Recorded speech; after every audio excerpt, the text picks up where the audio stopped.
Hey, my name is Chris Brennan. You're listening to the Astrology Podcast. Joining me today is astrologer Austin Coppock, and we're going to be doing a deep dive into the astrology of April 2026.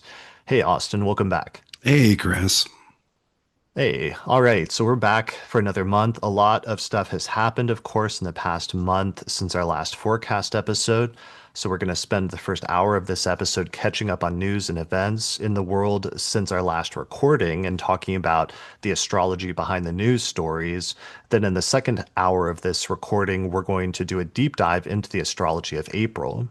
So as always, there'll be timestamps if you want to jump ahead to the forecast section. But otherwise, let's get into it. And before we do the news, let's do a quick overview of the astrology of April.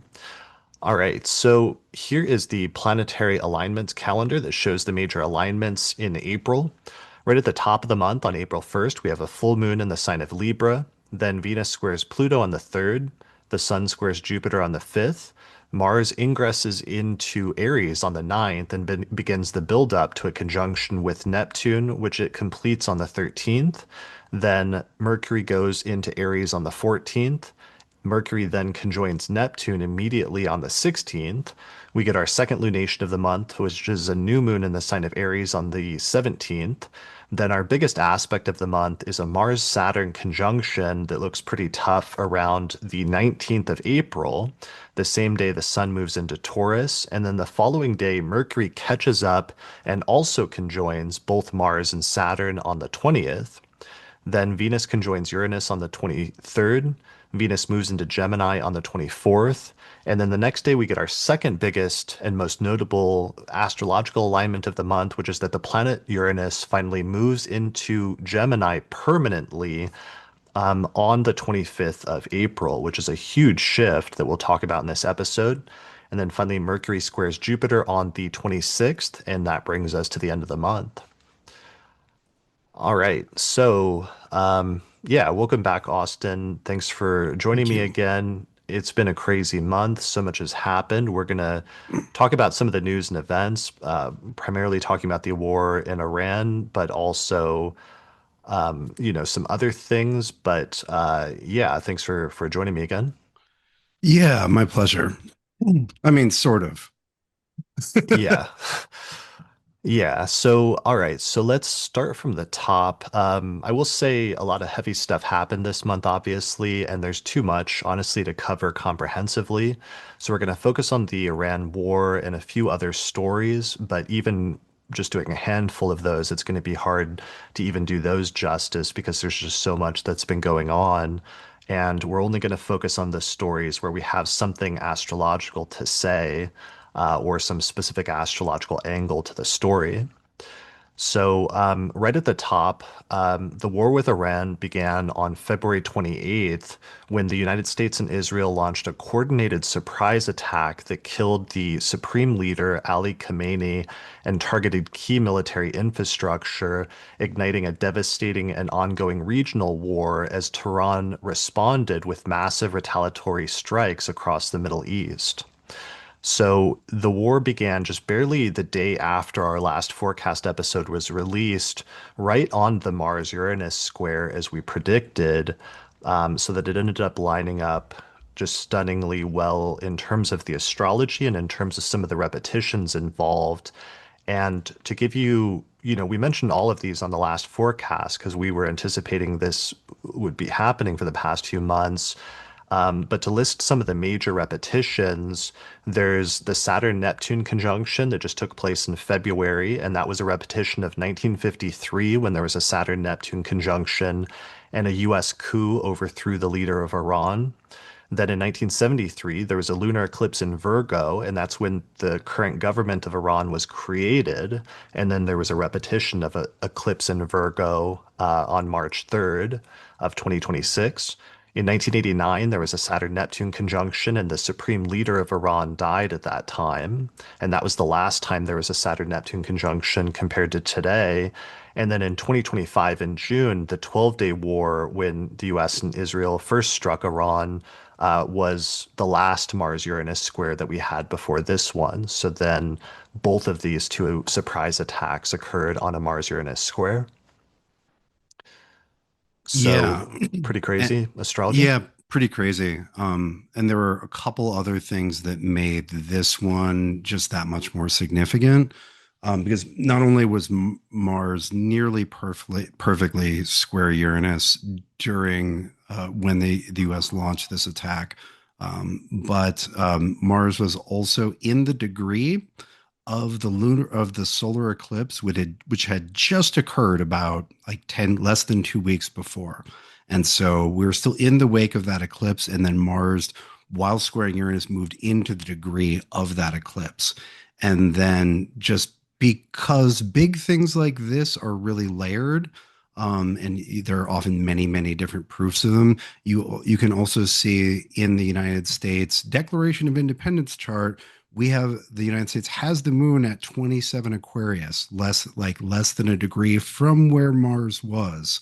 So we have the moon on the United States Mars, or excuse me, we have Mars on the United States moon. We have Mars in the degree of the most recent solar eclipse, and Mars-Uranus during this time period, this Saturn-Neptune time period, where we see tons of Iraq or Iran stuff as well as U.S. Iran stuff. So it's really, yeah, it's really overdetermined. There are too many fingers pointing in this direction. Yeah, that's a really stunning point about especially the Mars at 28 Aquarius hitting the degree of the Aquarius eclipse, which had just happened like a week or two before that. Yeah, it got me really thinking about um, a traditional eclipse theory, which maintains, and we talk about this too, but it got me rereading older sources, which maintain that eclipses mark a portion of the zodiac, and they mark the places in which they occur for some time. Sometimes for a significant amount of time after they occur. And when something comes to this place that's overshadowed, shall we say, or across which the shadow has fallen, you get repercussions of the eclipse that did not unfold immediately. Although in this case, we only had to wait, less than 2 weeks. So yeah, but it speaks to that. It speaks to that theory that it's the eclipses are almost like target painting in a way where they like the shadow falls, but the hammer may not fall for a while.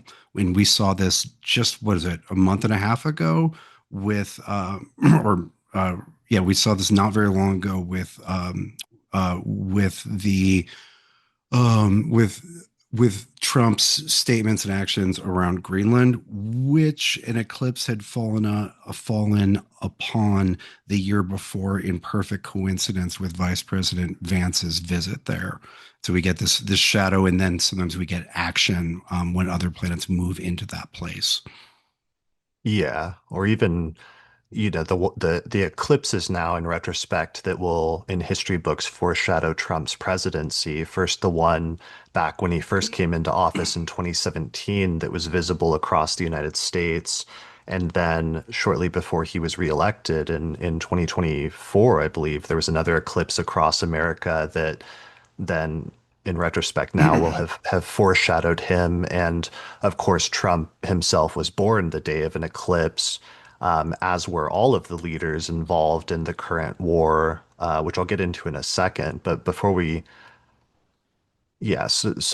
But to close out one of the Mars-Uranus loop pieces, because the Mars-Uranus, and we've commonly associated that because we've seen over the past several years, just like sudden, sometimes unexpected acts of violence, like being a major signature of that. And it turns out that this Mars-Uranus conjunction, it wasn't the only repetition, but another repetition I noticed was right at the opening of this war when the U.S. started bombing Iran, one of the things that happened right at the beginning was a girls' elementary school was hit with a missile strike, and 175 people were killed, with over 100 of them reported to be school children. And investigations conducted by the New York Times, the CBC, NPR, BBC, and others concluded that the U.S. was likely responsible for the strike. And this happening the day of the Mars-Uranus conjunction, I went back and looked, and it turned out July 3rd, 1988, there was also a Mars-Uranus square. And at that time, that was when the US shot down Iran Air Flight 655, which I guess the US thought it was like a combat plane, but they ended up accidentally shooting down a civilian airliner that killed 290 civilians. And at that time, Mars was at 25 Pisces, squaring Uranus at 28 degrees of Sagittarius. So, in terms of other repetitions and tragic repetitions of Mars square Uranus. That was another one. Yeah, that's awful. Another one that just occurred to me that also happened in the opening days of the war was the US planes that were accidentally shot down by an ally during the first couple days when Mars Uranus was still active. Like the misidentification and then accidental destruction. Mm, right. Yeah. Yeah. So that was the Mars Uranus aspect, which was a more limited one in terms of being active for a few days before and after, but it aligned very closely. And the other thing that really stood out and was really crazy astrologically, probably one of the most stunning astrological correlations of this war was that it turned out that all three of the leaders involved in the war were born the exact day of an eclipse. So, for example, Donald Trump was born June 14th, 1946, and this was the day of a lunar eclipse. Whereas Netanyahu was born October 21st, 1949, and this is the day of a solar eclipse in Libra. And then Ali Khamenei was born April 19th, 1939, and he was born the exact day of a solar eclipse in Aries. So it's like all three leaders are born the very day of an eclipse, which itself is just like wildly statistically improbable. But then the war itself starts during eclipse season, shortly after there had just been a solar eclipse in Aquarius, and just days before a lunar eclipse in Virgo would take place. And then so that ends up also meaning that not only is the war initiated, but also that Ali Khamenei was born on an eclipse, but then he died just days before that Virgo eclipse took place. And then also on the Virgo eclipse, we started seeing news stories where a new leader of Iran emerged at that time, who was the son of Ali Khamenei, the Ayatollah who was just killed.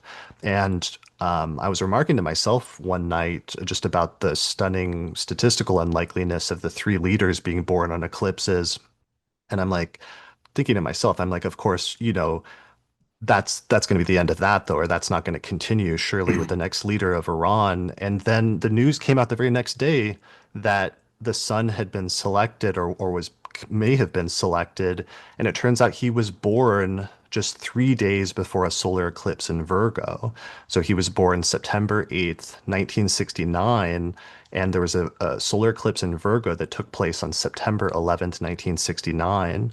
So that means he was born on a Virgo eclipse, and then he became the leader of Iran on a Virgo eclipse. Although also at the same time, of course, his father was killed, his wife was killed, his sister was killed, and other family members all at the same time. Yeah, that's wild.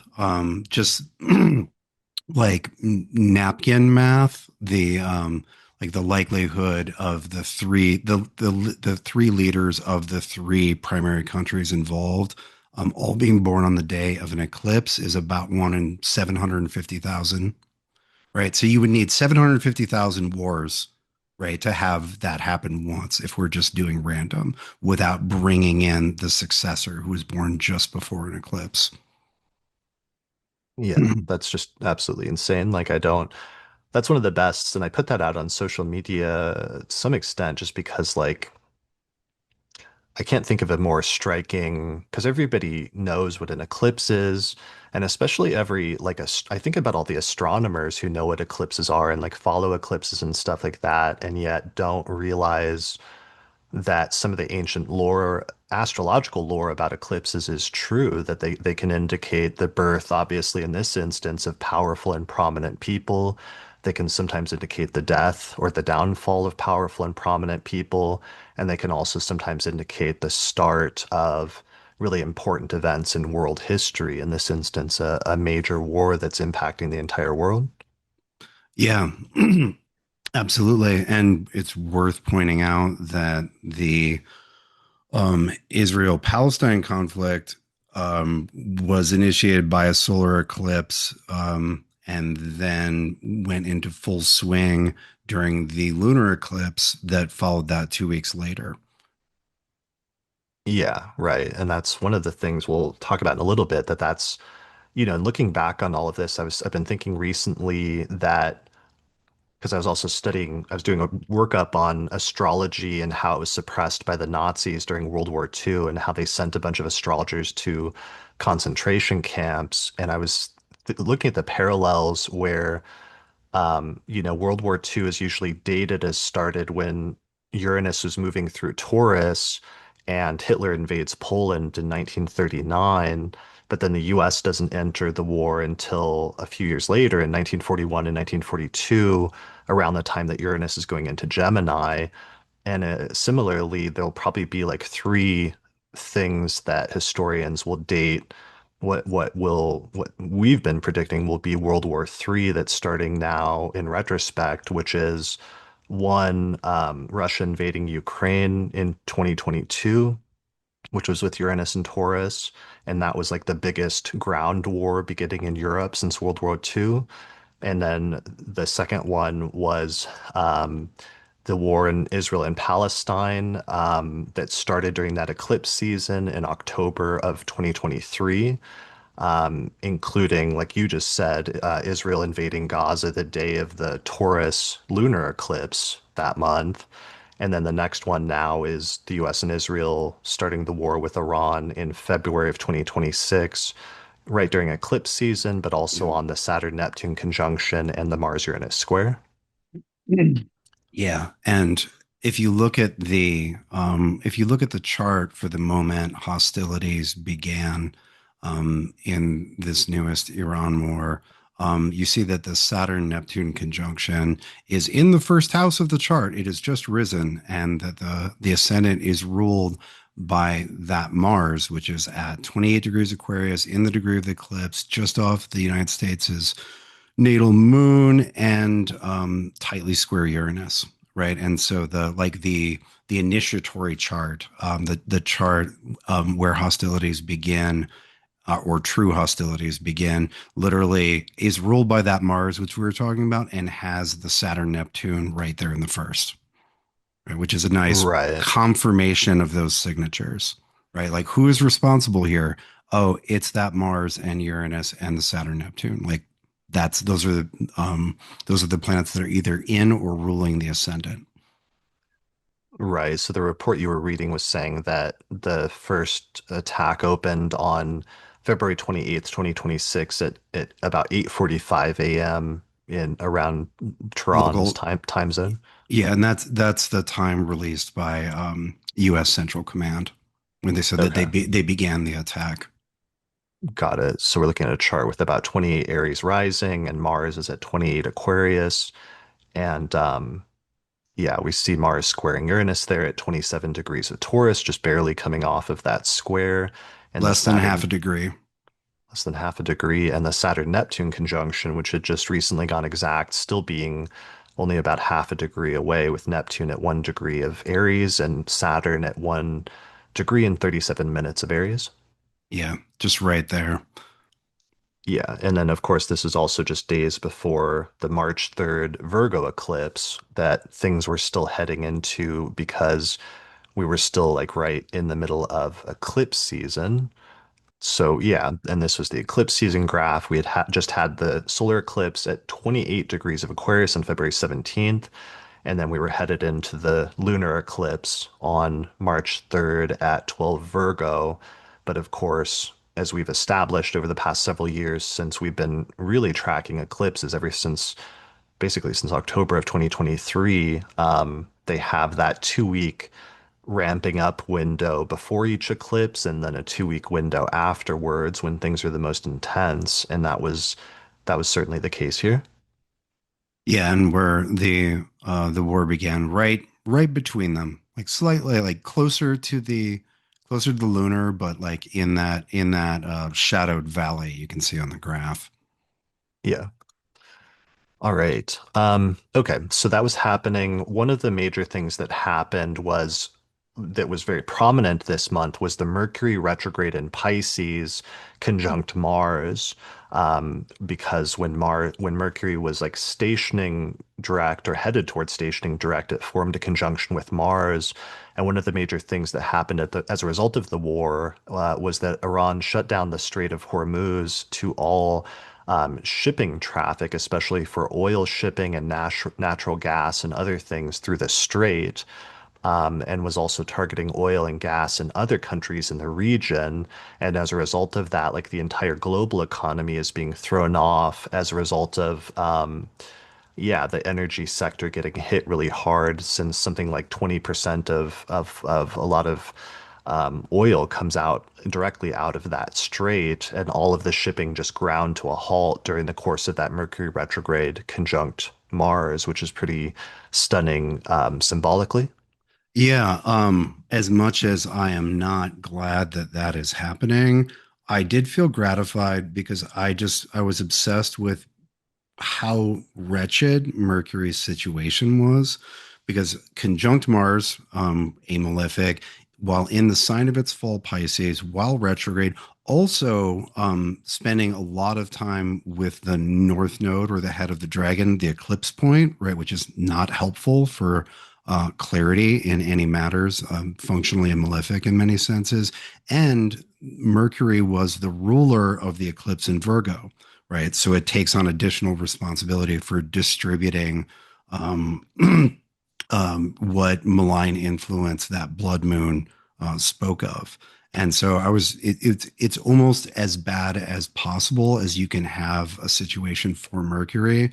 And then we got this from an astrological point of view, not a human point of view, as like delightfully perfect a circumstance. Like Mercury rules trade. That's the mer in merchant, in mercantile, et cetera, is derived from Mercury. It's trade. It's travel back and forth, goods moving from here to there and being exchanged for coins.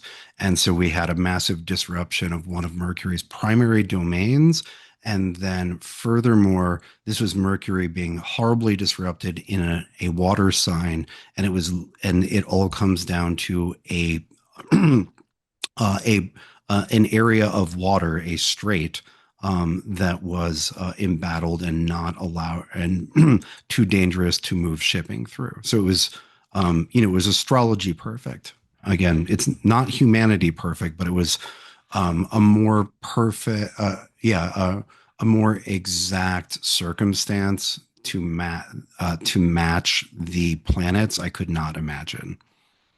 Yeah, absolutely. And it reminded me of there was some other shipping thing a few years ago, I think during the Mars-Saturn conjunction in Pisces, where one of the straits for shipping was like shut down. And I can't remember the details right now, but yeah, sometimes things are strikingly literal. And in this instance, that was an incredibly literal manifestation of that, having shipping shut down. And at the same time, as you said, it's like Mercury.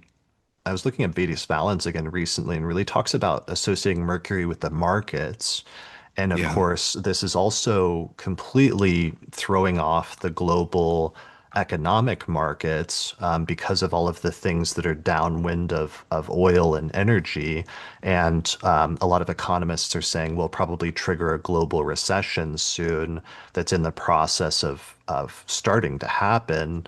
And one of the things I noticed in terms of that I've been talking about for months is just that this Mercury-Mars conjunction was the fourth in a series of five Mercury-Mars conjunctions, and that only happens every 15 to 17 years. And one of the most notable times that happened was in late 2008 through early 2009. There was also a series of five Mercury-Mars conjunctions in quick succession, and this coincided with the start of the Great Recession or the global recession at that time. And that in and of itself was a 79-year Mars repetition of when the same thing happened with five Mercury-Mars conjunctions in late 1929 through early 1930, which was the great stock market crash of 1929 that was followed by and kicked off the Great Depression. So seeing these Mercury-Mars conjunctions happen again like this, obviously there's a backdrop of like a lot of other astrological signatures that we've been talking about, like Saturn conjunct Neptune and things like that. But it's interesting how it's a global recession that's being kicked off by like a Mercury-Mars conjunction that coincided with interruption of global shipping. Yeah, like things the goods can't move, right? Like the transportation and exchange are two of Mercury's primary significations, and that's exactly what has been afflicted. And it's worth noting that the fifth of the five Mercury-Mars conjunctions in this cycle is one of the more dramatic points in April that we'll be talking about. And then one further thing, looking at the longer Mars cycles, right? We have, you mentioned the 79-year repetition, the 47-year repetition, which we've also been talking about a lot because it was 1979, and things were happening in Iran then. And one of the things that happened in 1979 is that if you compare beginning of the year prices of oil with end of the year prices of oil, they went up, they quadrupled, right? So we have a quadrupling of oil in the most recent Mars cycle precedent. Right. Quadrupling Yeah. of the price, not the supply. Yeah. And that Mars those repetitions have already been so stunning from 47 years ago when Mars was in the exact same place, starting in January of this year compared to January of 1979. So seeing that and projecting that out to the rest of this year in terms of what happened in 1979, continuing to echo in some way in 2026 is not a great indication, and certainly in terms of oil prices, but also other things. Yeah. Yeah. The prices of both some industrial metals, but also all of the precious metals got completely out of control in 1979 as well. But, some good things pointing itself came out in 1979. Yeah, some Austin things. Well, I'll always think of you when I think of you. I usually think of like the Iranian Revolution and then Austin Coppock. Yeah, I was born about 3 weeks before this incarnation of Iran. Nice, nice.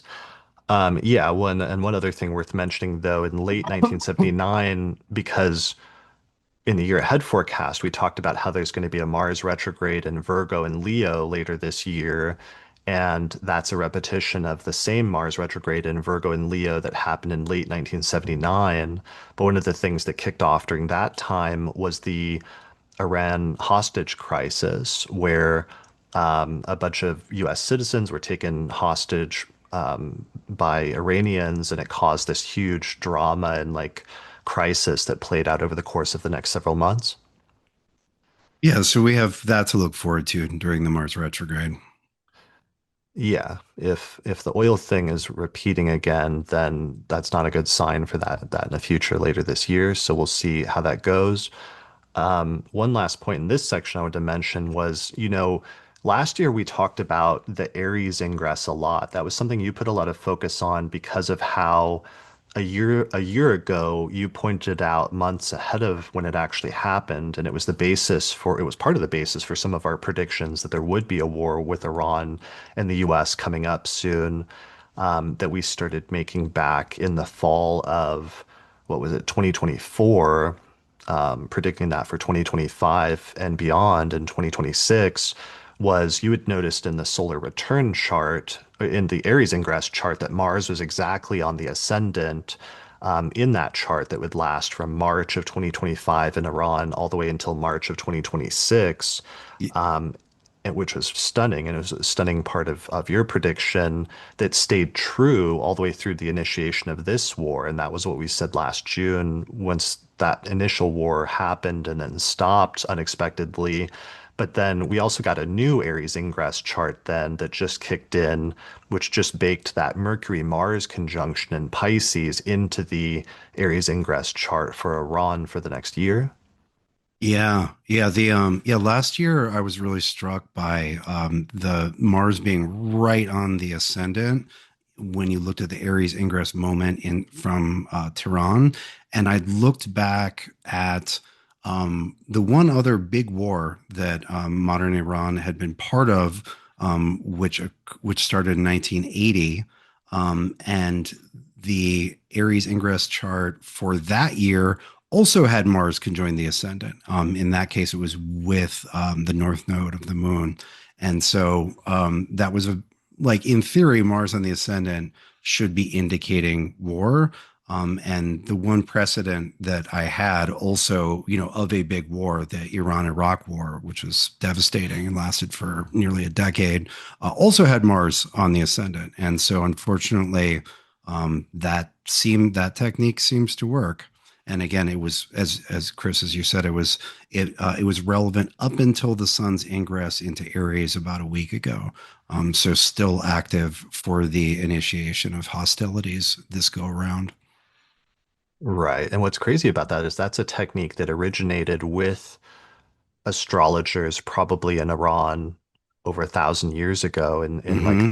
the fifth and sixth and seventh and eighth centuries, where we first start to see that technique of like Aries ingresses really come into play and to have it speak to the current war so strikingly is just really astrologically compelling. So here's the chart for March 20th, 2025, the moment the sun went into Aries at the start of the astrological year in the spring equinox in the northern hemisphere and set for Tehran, for the capital of Iran. And the ascendant was exactly at 20 degrees of Cancer, and Mars at that time was at 20 degrees of Cancer, conjunct the ascendant. And that Aries ingress chart then lasted for the entirety of from March 20th of 2025 all the way until exactly 1 year later when the new Aries ingress chart just kicked in, which looks like this. So this is the new Aries ingress chart for Tehran for March 20th, 2026. The sun at 0 degrees of Aries. The ascendant has just moved into zero Libra. So the sun is technically just set, but it's still very bright out. So I would treat this as a day chart. And we see Mercury is stationing direct at 8 degrees of Pisces in the sixth house, conjunct the North Node, but also still conjunct Mars in a day chart at 14 degrees of Pisces. So that's kind of tricky then because it bakes that Mercury-Mars conjunction into the Aries ingress chart, especially in Tehran, but really for a lot of the Aries ingress charts for the world for this year. Yeah, absolutely. And it's worth noting that all those planets in Aries, we have Moon, Venus, Saturn, Neptune, and the Sun all in Aries at the moment of Aries ingress. All of those are ruled by that Mars, which is with Mercury and the head of the dragon. And so that Mars Mercury conjunction, or Mars Mercury North Node conjunction, is tremendously influential. Yeah, absolutely. All right. So, in terms of upcoming stuff, a lot of our statements from the last forecast episode, as well as our year ahead forecast, are still going to be true and prescient in different ways. So you can go back and check those out. But to reiterate some of them and to anticipate some where things are headed in the near future, it seems like the Mars-Saturn conjunction that's coming up to go exact in mid-April is looking like it's going to coincide with the US putting boots on the ground and sending in ground forces, which there's a contingent of ground forces that are already on their way supposedly to the Middle East. It's being reported right now, and so it's widely expected that Trump, in some way, is about to put boots on the ground sometime, which looks like it's going to line up with the Mars-Saturn conjunction. It's striking that Trump's ninth house, of course, is Aries. So the Saturn-Neptune conjunction is in his ninth house, but also especially this Mars-Saturn conjunction that's about to happen in mid-April will be in Trump's ninth house of foreign countries, foreign places, and foreign people. Interestingly, the chart for Iran also has Leo rising, with the ruler of the ascendant being the sun in Aries in the ninth house. So Aries is also the ninth house of the current government of Iran.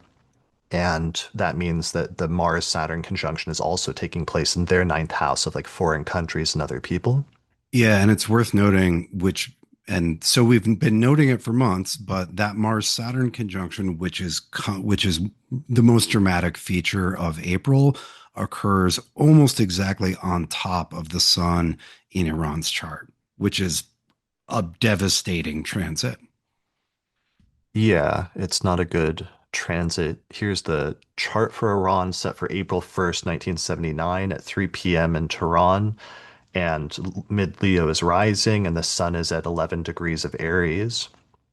So that is pretty close to where that Mars-Saturn conjunction is going to be taking place this month. And then also in the ninth house of like foreign countries.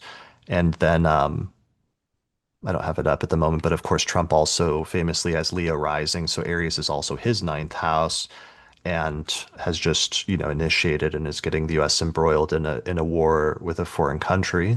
Yeah. So, Yeah, and that ninth house, that ninth house indicates someone from far away or doing something far away.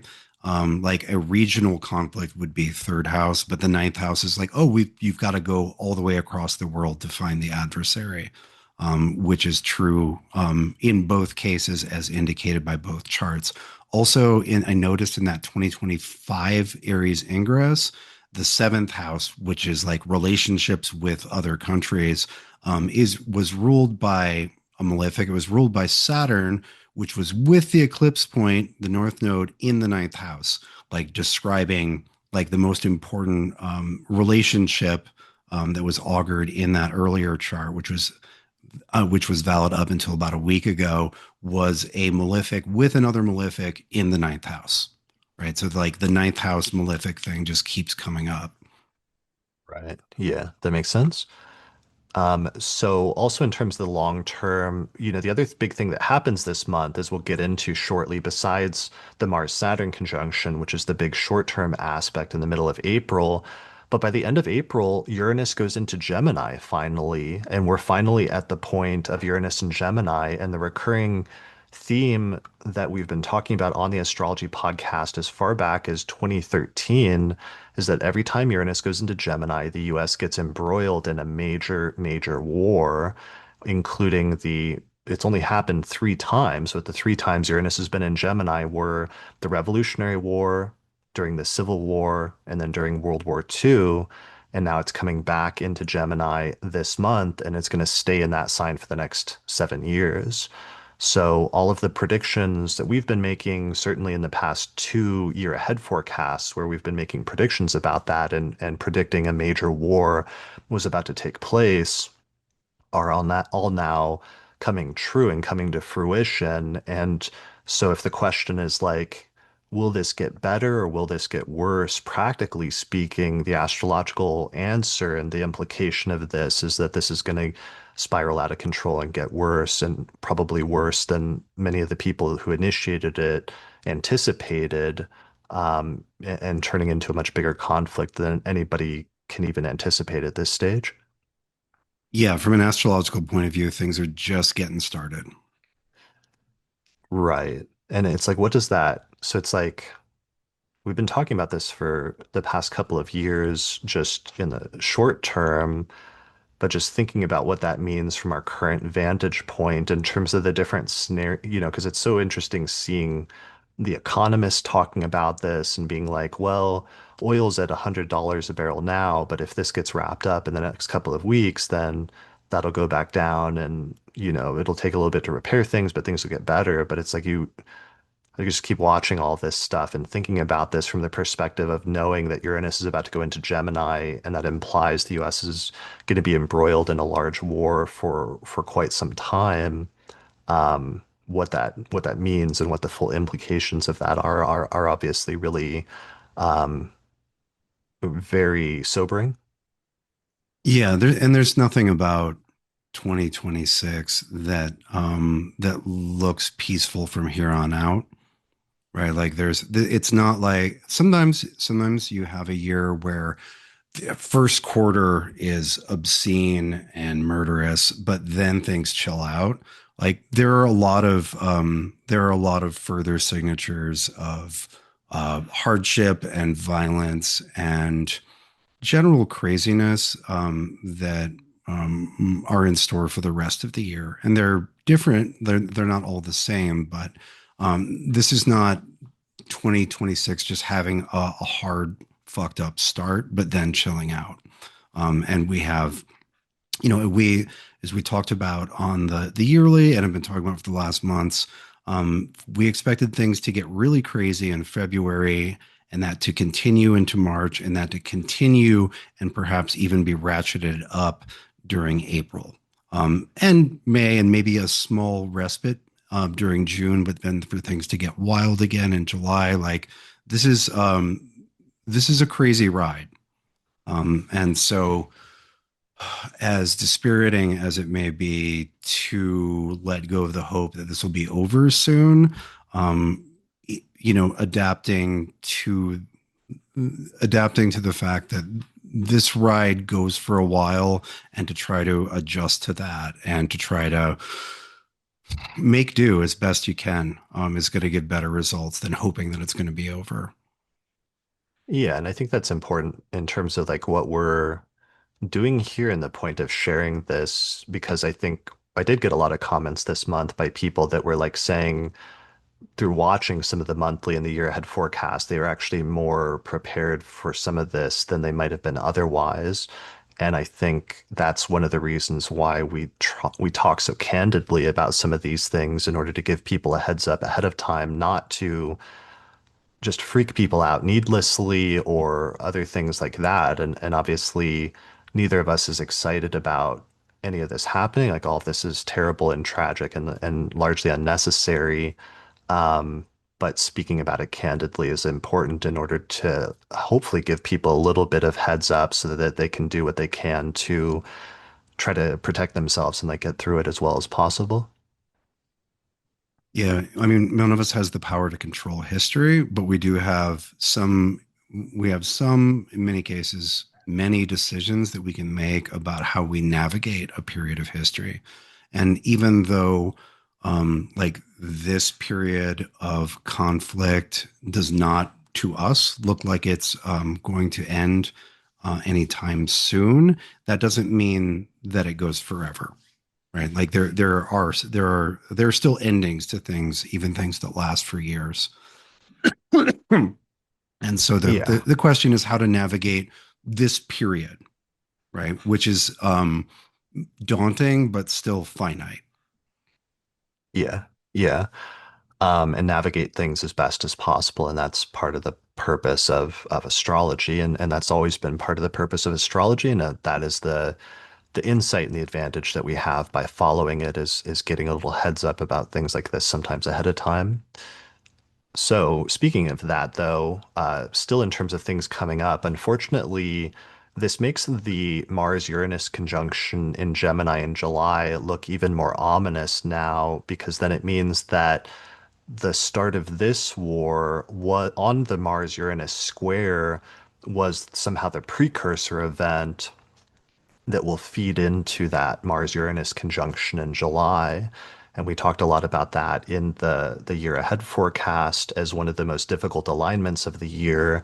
And I also did a whole episode about those in history with Nick Dig Invest in December, because we found that every time there's a Mars-Uranus conjunction in Gemini, the first one or the first two usually coincides with the start of the major war that the US gets involved in at that time.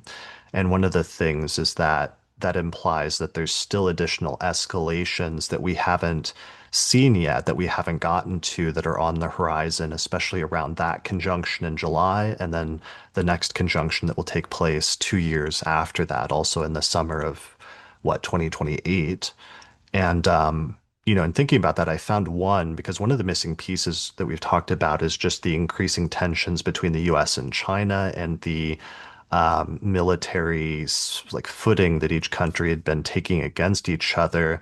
And I was doing some research this month, and I came across a really important piece that may be connected with some of that, which is I found that during World War II, in 1943, the US and China had a diplomatic meeting. And in that meeting, the US promised that China would get Taiwan basically after World War II. And this agreement took place around the time of a Mars retrograde in Gemini conjunct Uranus. So this is a little startling to me because then it sets up a Mars-Uranus signature for the relationship potentially between China and Taiwan, which then is going to be important because those conjunctions are going to start recurring first this July and then in 2 year increments for the next several years after that. Yeah.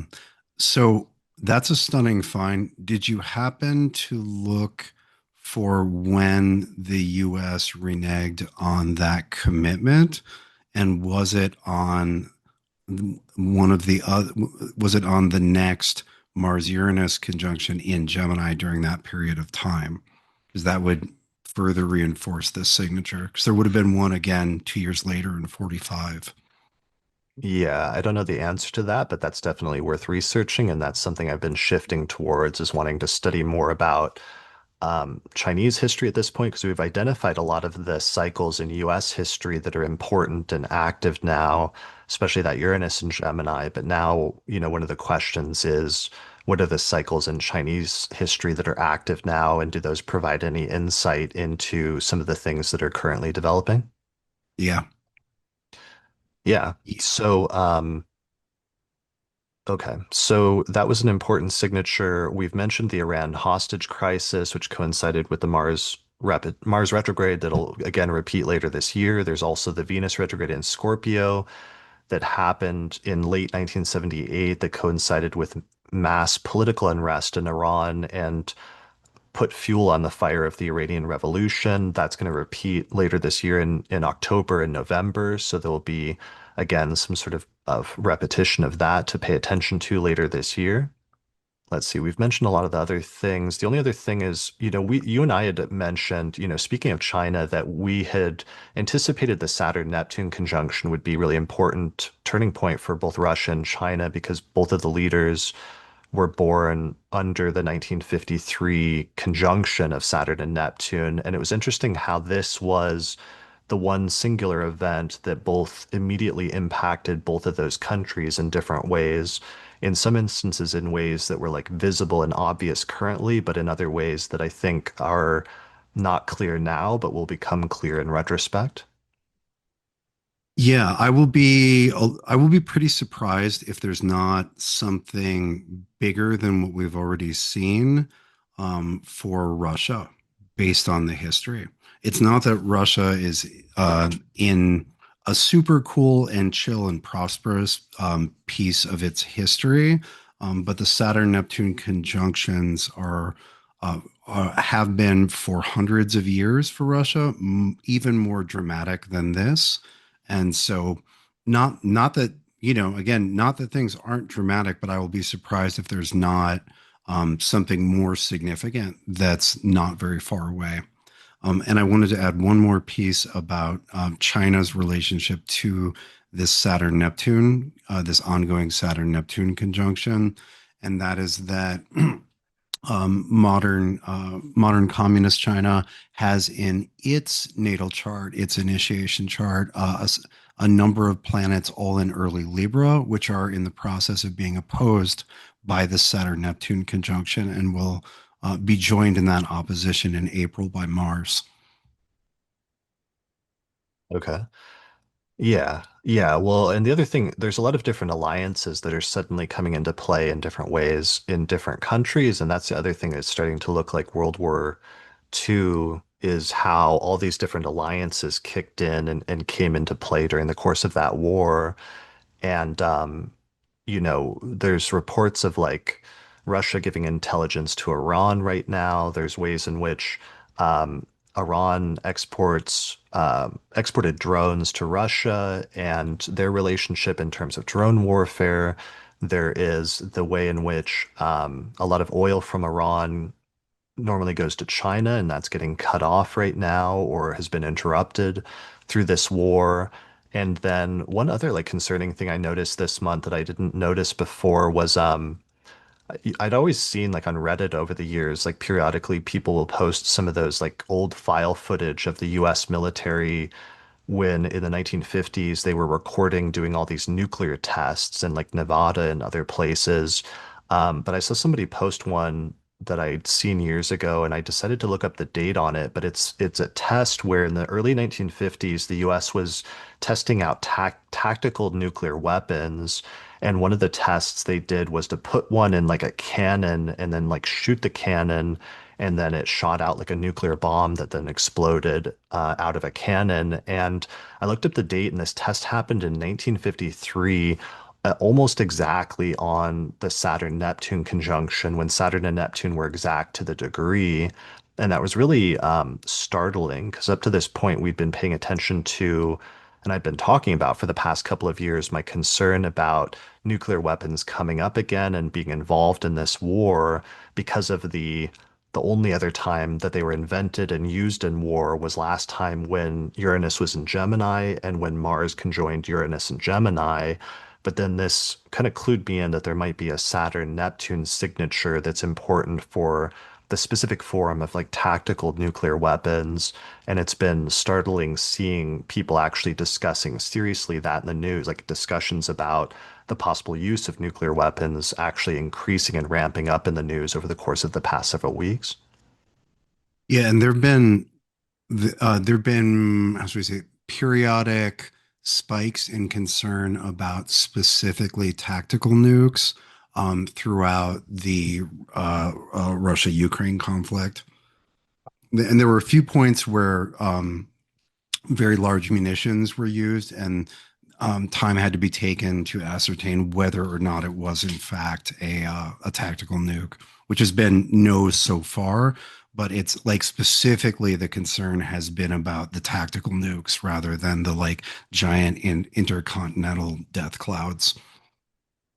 Yeah, and one of the concerns is that right now is that if the US or Israel deployed a nuclear weapon on Iran, aside from just the immediacy of that and what the implications of that would be and the civilian deaths that that would cause, is also that it would sort of unseal the envelope on that, which then could indicate their use in other areas like between Russia and Ukraine, for example.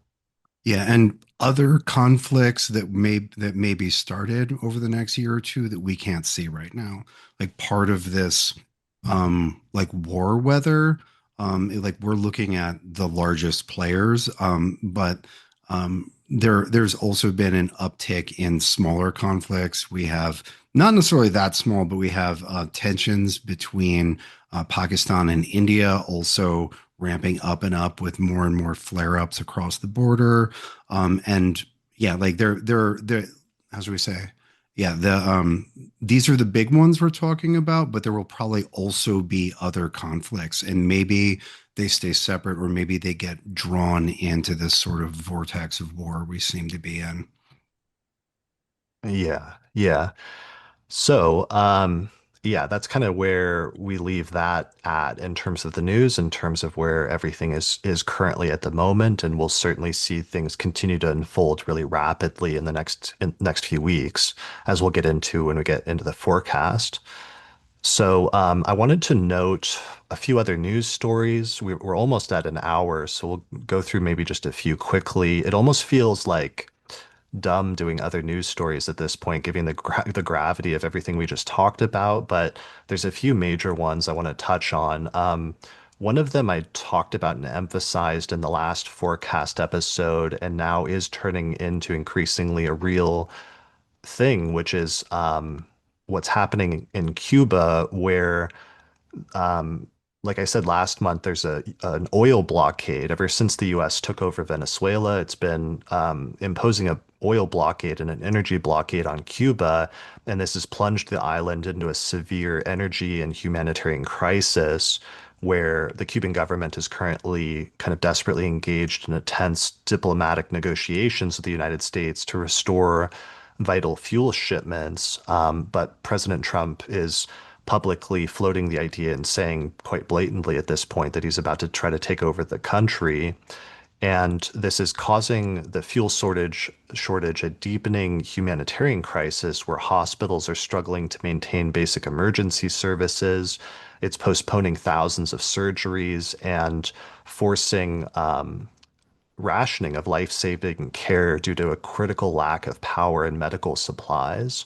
And in recent days, Trump has made some statements like, quote, I do believe that I'll have the honor of taking Cuba. That'd be a good honor. It's a big honor. I mean, whether I free it or I take it, I think I can do anything I want with it. If you want to know the truth, they're a very weakened nation right now, end quote. Or he said, I think just a few days ago, quote, I built this great military. I said, you'll never have to use it, but sometimes you have to use it. And Cuba is next, by the way. But pretend I didn't say that. Pretend I didn't, end quote. So in the last month's forecast, I pointed out that Cuba is going to be one of the next major news stories because I noticed that Cuba dates their revolution to 1953 when the initial wave of the revolution began, and it's usually celebrated as that's the start of the revolution is 1953, and of course that was a Saturn-Neptune conjunction, and those conjunctions only occur every 36 years, and now we're in a repetition of one now, which implied to me that this would be an important historic turning point in the history of Cuba, and now it's evolving into this. Yeah. What do you think, Austin? Um, my internal monologue was, oh boy. I mean that's significant. That's a good call with the Saturn-Neptune revolution.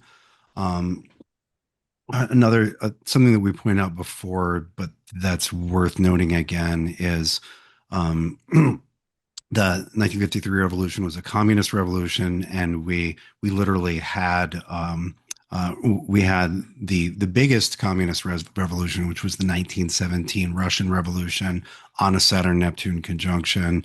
The um, the publication of the most important works of Marx were also on Saturn Neptune conjunctions. Like Saturn Neptune connects to these countries, but also connects to that particular ideological thread. And the one precedent that I found for Mars conjoining Saturn Neptune in Aries, which was from the very early 1700s, coincided with the destruction of a Caribbean port city by fire.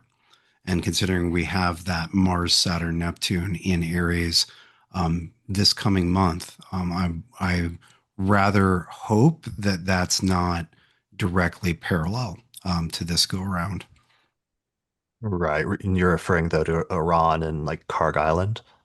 Well, there's so the parallel was the destruction of Mars, Saturn, Neptune, Aries last time was the destruction of Port Royal in was it 1703 or 1701? I need to look at the thing, but that is it was the near annihilation of that port by fire, and that's as part of a larger conflict that often gets referred to as World War Zero.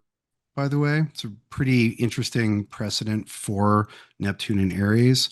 Um, and the destruction of a of a port city by fire in Port Royal, of course, is in the Caribbean, and so there's a parallel to Cuba, which is unsettling.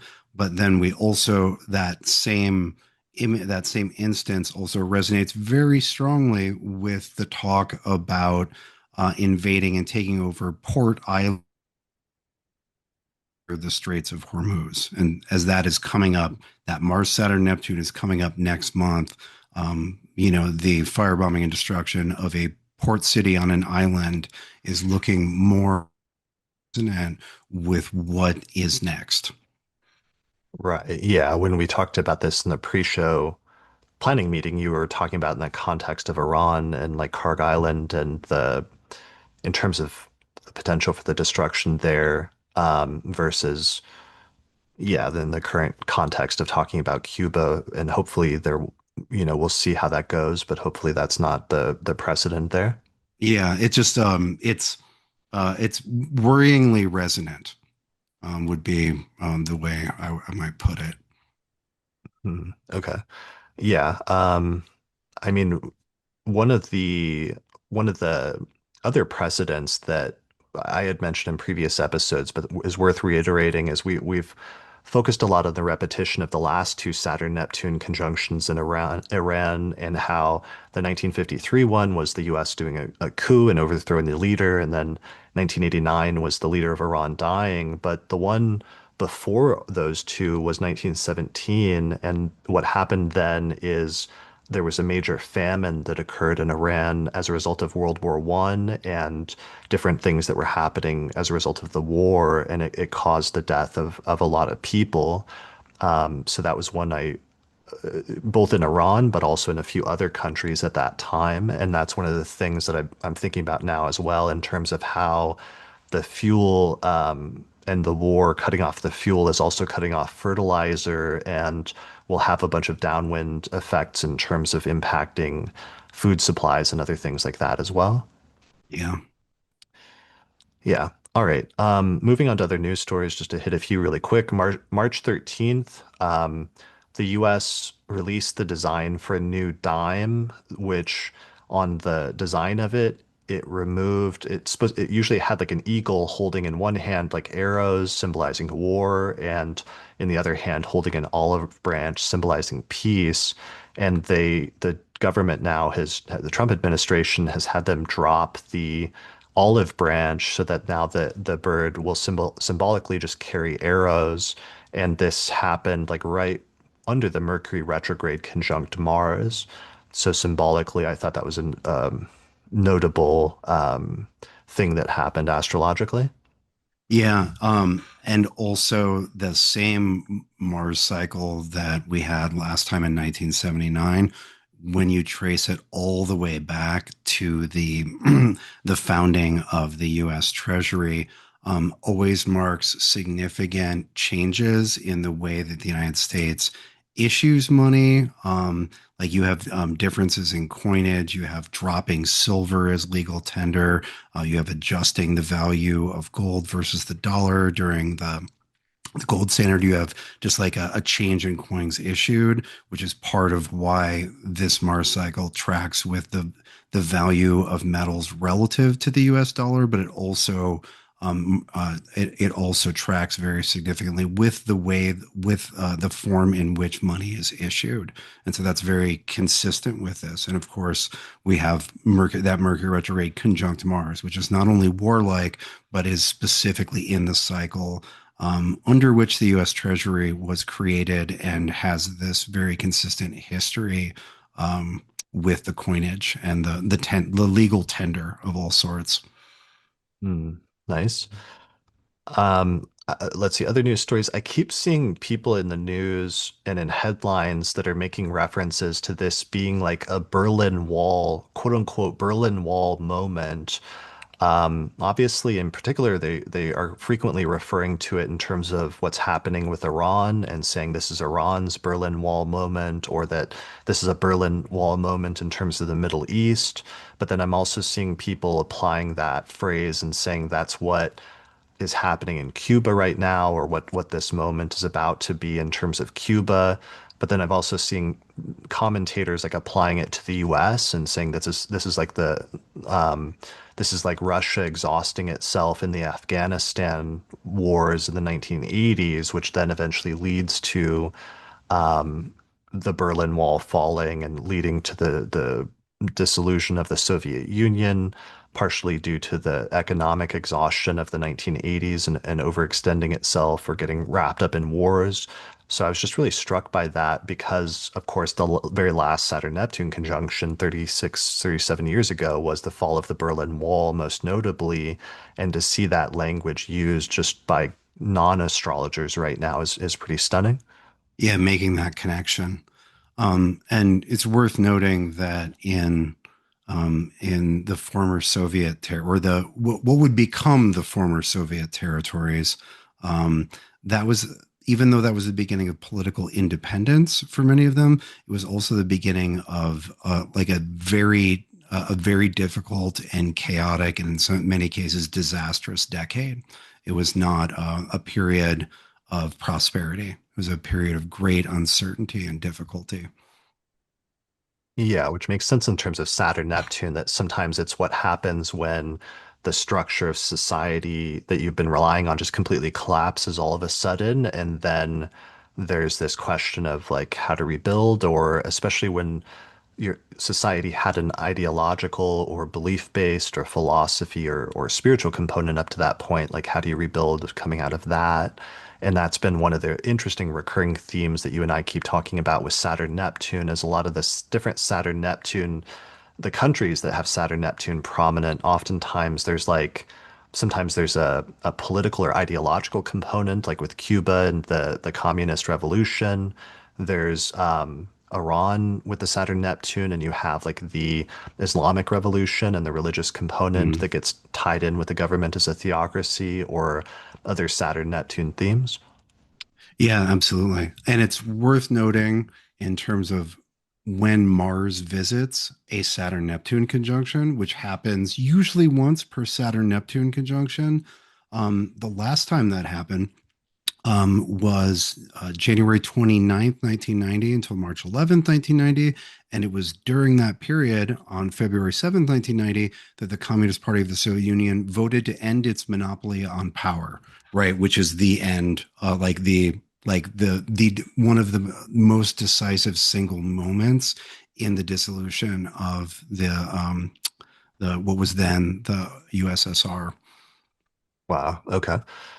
Yeah, so all of that's big. In other unexpected but interestingly news, AI video and virtual reality hit a wall this month. It was interesting, not long after the Saturn-Neptune conjunction, where on March 18th, Meta announced, or Facebook, now known as Meta, announced that they'll be shutting down the metaverse after pouring something like $80 billion into the project or something like that. Their whole virtual reality thing they're pulling back on.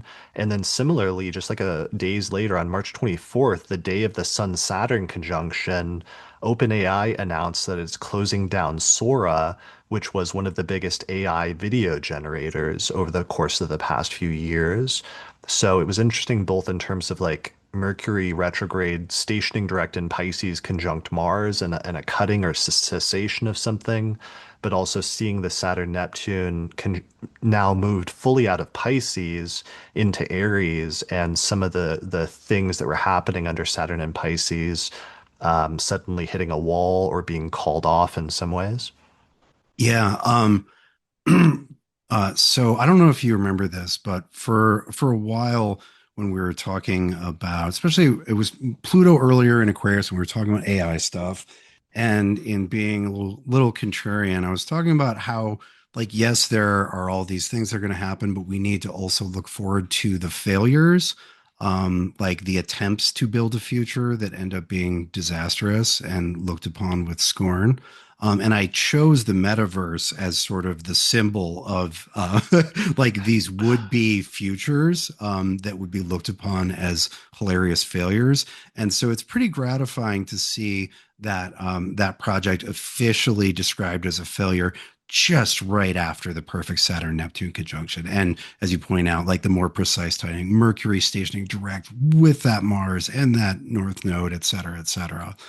And so yeah, and I'm going to stick with that as a symbol, and yeah, as the desktop, the clickable top icon for like incredibly expensive projects that promise a big future but that end up just being a gigantic waste of money, time, and hope.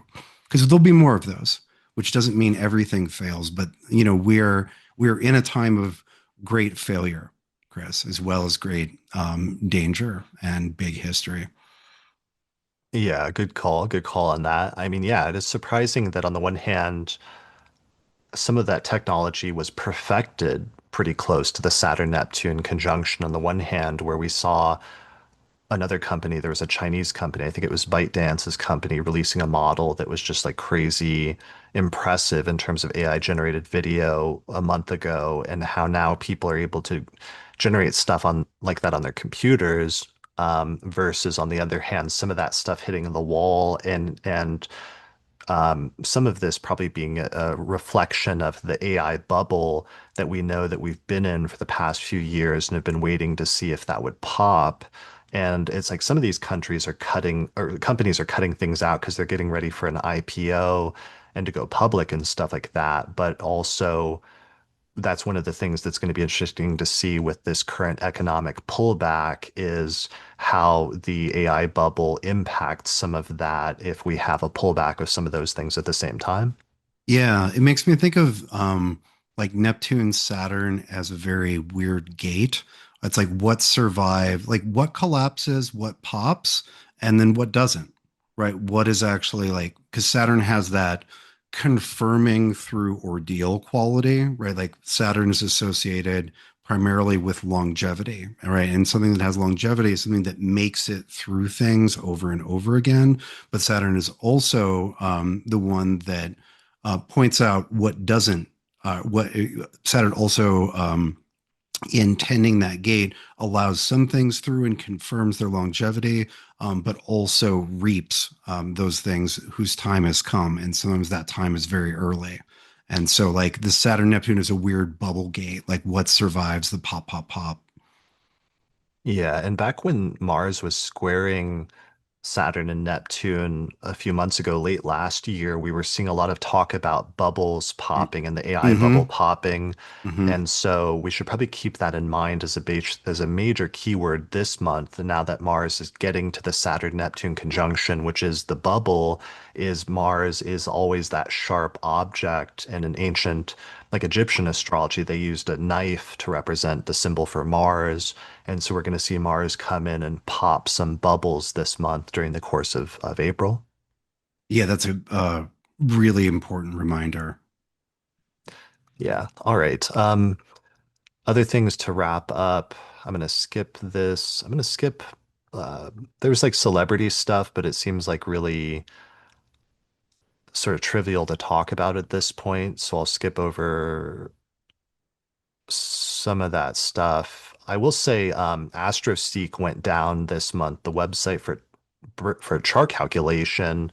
And this is a pretty big deal. I was surprised at the number of astrologers that were impacted by this. I didn't realize how widely AstroSeek was used in the community at this point. Like I use it a ton, but I thought I was like one of the only people that was using it to its fullest extent. But evidently, a lot of astrologers use AstroSeek, and I talked to the owner, the founder of it, who's an awesome astrologer named Peter, and he said he thought it was AI bots at first because he's seen a surge of these in recent months, but now he suspects it may be a human actor who's actually trying to keep the site down, and he's been doing what he can to try to fix it. But it was closed for weeks to unregistered users, and a lot of astrologers were upset by it. It was a rough, like Mercury retrograde thing that was really intensely focused, especially during the retrograde period.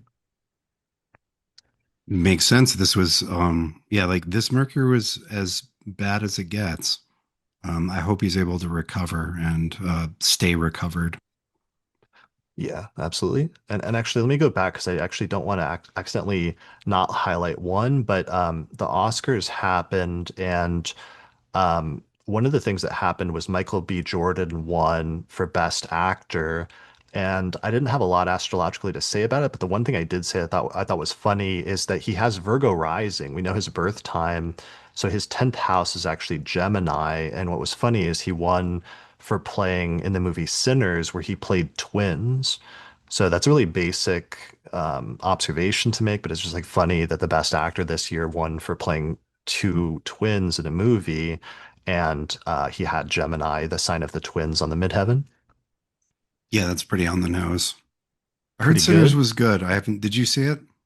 Yeah, I really liked it. It was really I good. haven't seen It's it. like Yeah, I hear it, only good things. it's more of like a horror movie, which is interesting in terms of that winning for Best Picture, but it was actually really good on a number of different levels. So, and Michael B. Jordan is awesome and has had this really great career. So seeing him like get to this point was actually really cool. Nice. Interestingly, at the same time, somebody that did not do as well was Timothy Chalamet, who in promoting doing an Oscar campaign this year, he made some derogatory statements about ballet in the lead up to it that caused like a huge amount of pushback. And I thought this was interesting because when Nick and I did the Saturn-Neptune episode in history a year ago, one of the things we noted at the time, which we thought was interesting and a little weird, was that ballet kept like came up a couple of times at really important points in its history on Saturn-Neptune conjunctions, especially at 2 points when two of the biggest ballet schools in Russia were founded were on Saturn-Neptune conjunctions exactly 60 years, 36 years apart. And so one side thing that was a weird Saturn-Neptune manifestation was suddenly everybody was talking about ballet again, very near this Saturn-Neptune conjunction, which I thought was a funny correlation. That is interesting.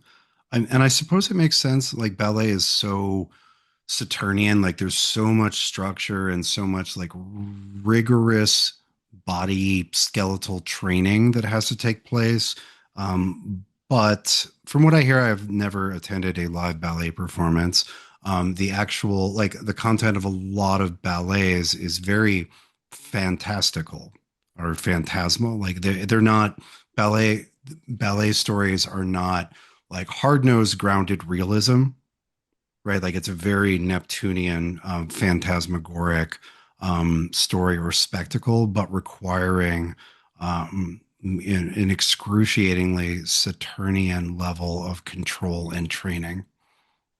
Yeah, and that was what we said at the time in recognizing it and think it was cool and seeing that come up in the 1700s or whenever it was that we found it on those conjunctions, just because it was like that super controlled movement is the Saturn piece, but also a fluidity of form. And we thought that was a perfect blend of that too. But it was a really good lesson for me that when you do historical research on astrological cycles, that sometimes you have to note things, even if it doesn't seem like that should be relevant in any way again when that cycle recurs. Sometimes it will be for ways that you can't anticipate. And over again, we've seen, especially with the Saturn-Neptune conjunction this year, how things from the past have come back into the present in sometimes very surprising ways. Mm-hmm. Mm-hmm. Yeah. Yeah. All right. So the last news story I wanted to mention is just last week, the astrologer Lee Lehman passed away. And Lee was one of my teachers at Kepler College. I wrote like a little note, obituary, like the day she died. So I wanted to read part of that in terms of just what I wrote. So Lee was one of the pioneers in the early revival of traditional astrology from the mid 1980s forward. She was particularly well known for her work on horary astrology, which she helped to repopularize in the United States.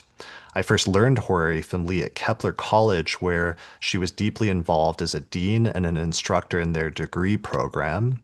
That's why the main episode I did on horary, which is episode 116 of the Astrology podcast, was with Lee. So her book, her 2002 book, The Martial Art of Horary Astrology, is still a particularly brilliant work on Renaissance style horary. Lee had a long list of accolades in our community, such as winning a Regulus Award, being the first horary astrologer to win the Mark Edmund Jones Award, and being involved in a leadership capacity in a number of different organizations. It's also notable that Lee was one of the few openly gay astrologers in a time in the community where it was not yet as easy or accepted to be in the 1980s. So her work was characterized by her rigorous and academic approach to traditional astrology and her unapologetic attitude towards following her heart and her interests, even when it set her apart, helped to shape the astrological community into what it is today. So You're I wanted here. I wanted to recognize Lee for her contributions and just as being part of I remember graduating from Kepler in 2012. Like I came back and did a late graduation after taking a few years off before they closed down their degree program. And I just remember having this moment with her afterwards, where I said, you know, I'm in your lineage now. And then we had a moment and hugged, and it had me thinking about that idea recently of lineage, especially as I was researching the midpoint episode with all the German astrologers in the early 20th century and how that created so many lineages that are still alive to this day. And how important that is in terms of different people's teachers and recognizing being part of something that's bigger than you and who taught you and recognizing them for what they did in your life. Yeah, and for astrology in general, lineage. Astrology is a different and better place because Lee spent so much time in it. And Y- I did not, Lee was not one of my teachers, but I had the honor of working as Lee's editor for an essay that I solicited from her for an astrological magic anthology back in over the 20 teens. That was the celestial art. And Lee and I, Lee and I had a good working relationship and both shared an enthusiasm for martial arts. And I actually have Lee put her collection of martial arts journals and books into my keeping some years ago. So I still have those in the corner of my office over there, actually.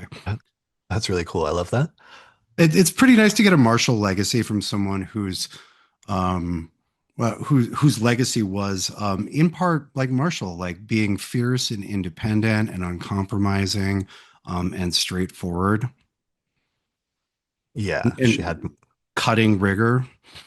she had Mars on the ascendant, and that's funny. That's a funny bit about the martial art of horary astrology is that has like a martial arts person on the cover is that that was actually part of her interest. So that's part of why she was like modeling those or blending those metaphors, but especially she uses that metaphor in the book just to talk about how, just like with martial arts, when you're doing horary or other forms of astrology, um, doing those stances and doing the repetition of certain moves over and over again eventually becomes like second nature until eventually it's something you can do without even thinking about it, just reflexively as part of a fluid movement that becomes part of you, reading astrological charts. Yeah, and she also described the part of the reason she used the martial art analogy for Hori is that it is a two-player game. Like you are dealing with the questions as they are incoming, and that you have to be able to handle what is thrown at you. Not only do you need moves, but you need to be able to move with the other person. Yeah, yeah, that's brilliant. So yeah, so check out like I said, if you go to the astrologypodcast.com/episodes, go to episode 116, and there's a brilliant episode I did with Lee on horary astrology, and also I did one with her on medical astrology as well, which is another subject that she excelled in and wrote a book about. So yeah, it was a big loss for the community today. All right. All right, my friend, let's take a little break. All right. I wanted to give a shout out to our sponsor, which is the Northwest Astrological Conference, which is happening in Seattle, May 21st through the 25th, 2026. So you can join the conference either in person in Seattle or you can attend online from anywhere with their affordable virtual streaming options. NORWAC is one of the longest running astrology conferences in the world, and the 2026 conference is going to be a bit more of an intimate gathering designed for you to easily connect with speakers and make new friends in a welcoming, inclusive, and community focused environment. Hear from over 30 leading astrologers and choose from a wide range of lectures and workshops covering both modern and ancient techniques. To learn more, sign up or visit norwac.net. And I just checked in with the organizer, Laura, and she said there's still spaces over for the in-person conference. So if you'd like to get a ticket for that or you're thinking about attending in person, then you might want to do so soon just because tickets are limited because they're doing more of an intimate gathering this year. So definitely get your tickets soon if you want to sign up for that. Yeah, and I'll see you there. I'm doing both a workshop and a lecture there. After a brief hiatus last year, I'm back to being a piece of, as we say, a piece of furniture you can expect at, at NORWAC. But like that said, I'm very happy to be a piece of furniture at NORWAC. It is an honor. Nice. It's a great conference. It's always a great conference, and I find it incredibly stimulating. There are always so many ideas, so many people. It's always fun to meet new people, especially to discover that the people you kind of know online are actually way better in person. Hmm. It's easy to it's easy to see the worst in people from the distance of the internet, and so it's always nice to meet people in person, and to feel like the world is a less awful place, and to benefit from the sort of synergy that comes from gathering so many astrologers together in one place. I'm looking forward to it. Yeah, and to make some new friends and connect with people in person, to learn things and be exposed to things maybe you wouldn't have been exposed to otherwise, make new friends. You and I basically met in person at an astrology conference, Austin. We met online, but we became friends when we got together in person at a conference. And sometimes it can create lifelong friendships that you don't expect until you go there. So it makes a huge difference. And especially during like times like these, I feel like getting together is even more important in some ways. I was looking back at the astrologers in Germany in like the 1920s and 30s, and they were doing astrology conferences as long as they could. And sometimes having a community like that during hard times, I think, can be really important. Yeah, absolutely. And it underscores how important it is to get together in person, and reminds you that the internet is not the same. It's very easy to feel like you're in contact with people if you communicate with them regularly over the web. But getting together in person is a strong reminder that it's different and better. Yeah, especially regardless of what political or geopolitical or world events are taking place, just to yeah, share this thing that we have in common. And astrology is one of those things that brings together people from so many different backgrounds and walks of life and like countries and languages and all sorts of different things, but giving people a sense of commonality from having this shared language feels like more important now than ever to remind people of, yeah, the things they share in common rather than the things that are different. Yeah, and I would add to that the range of ages at any astrology conference, like there will be people 20 to 80, and you're all there for the same thing.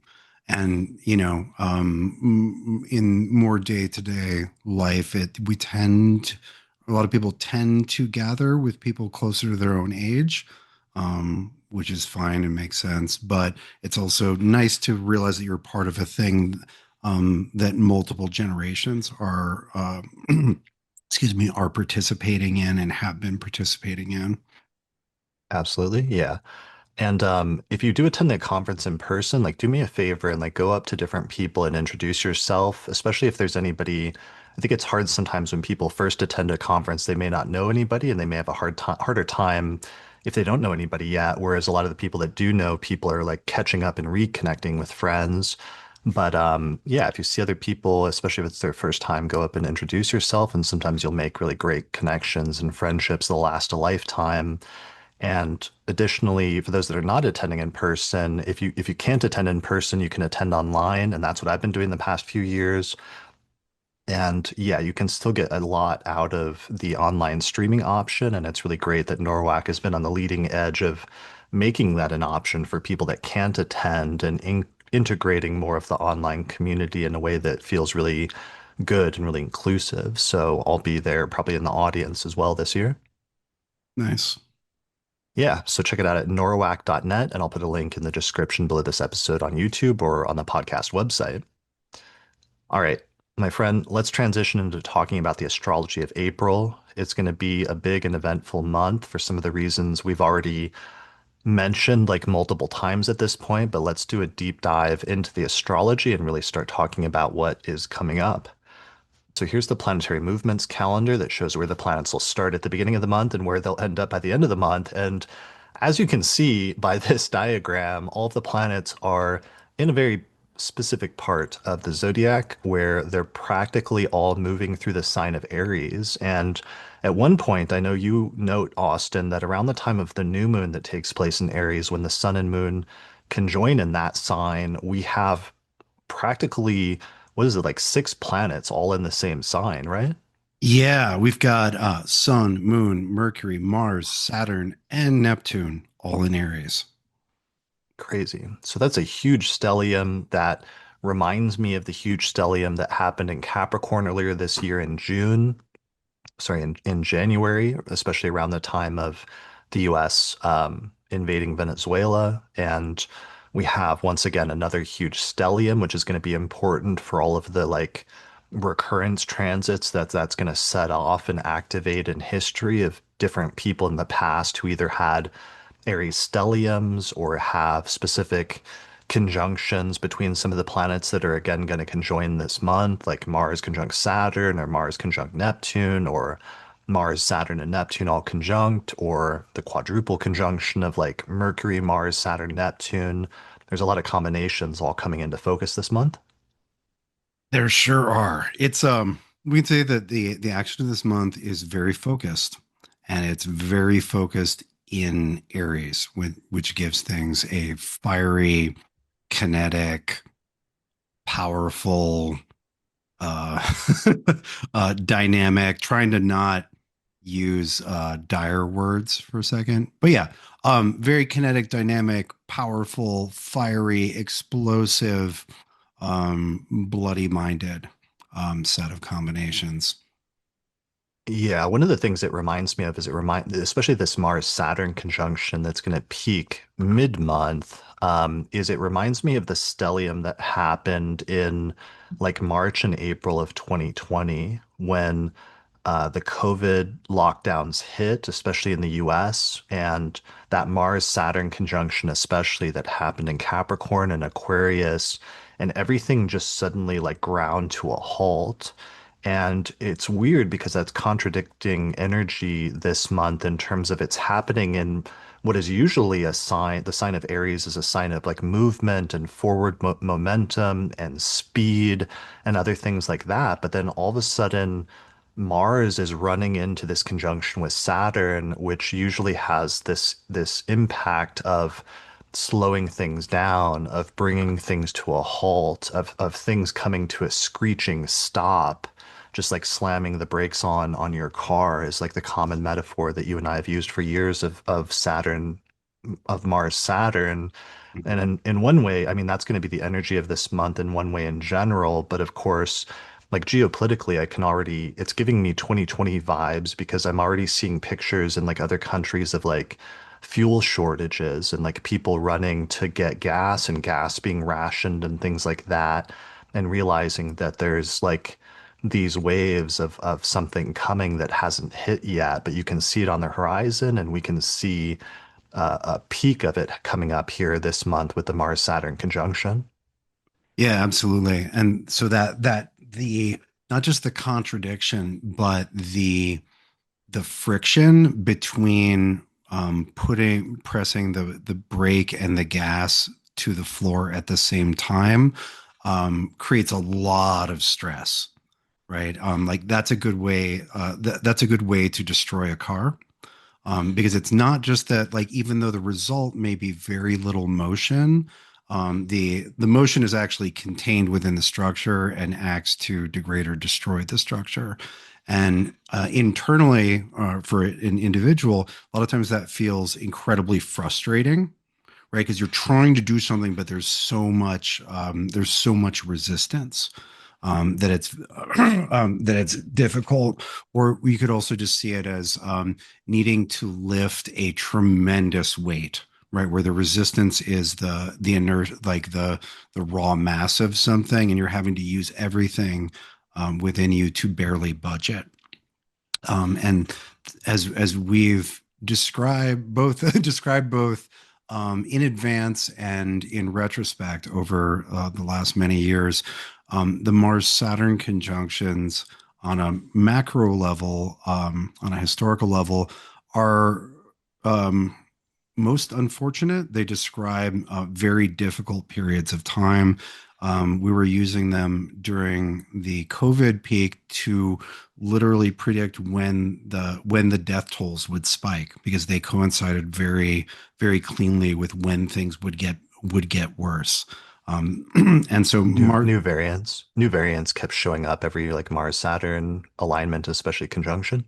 Yeah. And they're used throughout the tradition of astrology to time disasters, to time illness. In natal charts, you derive the lot of enemies and the lot of illness from the relationship of Mars and Saturn, as well as the lot of death. And then the one lot that is derived by their relationship, that is not just death, enemies, or illness, is actually the lot of soldiering and conscription, Mm, nice. That makes sense. which is interesting when we consider that in the past, Neptune in Aries has happens to have coincided with periods where conscription was introduced for the first time. Uh, the Great Britain had conscription introduced for the very first time under Neptune and Aries, and so did the United States. But yeah, it's a frustrating, hard, potentially dangerous, injurious, um, real pain in the ass of conjunction.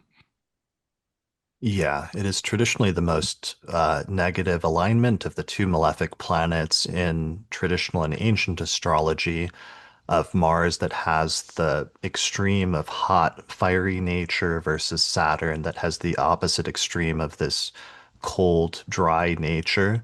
And in terms of the alignment itself, here's a 10-degree orb alignment to give you a picture of like the broader conjunction that we're looking at this month for those watching the video version, where by April 4th, they come within 10 degrees of a conjunction while Mars is still in late Pisces. But it really starts ramping up about April 9th, because that's when Mars is going to move into the sign of Aries.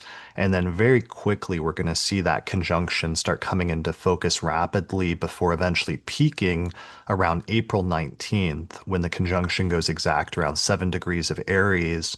And then after that point, it doesn't reach being 10 degrees away from Saturn until like May 4th, but it will continue to be co-present even after that. So even though this is the degree-based peak, that energy is still going to continue to be potent through the early part of May.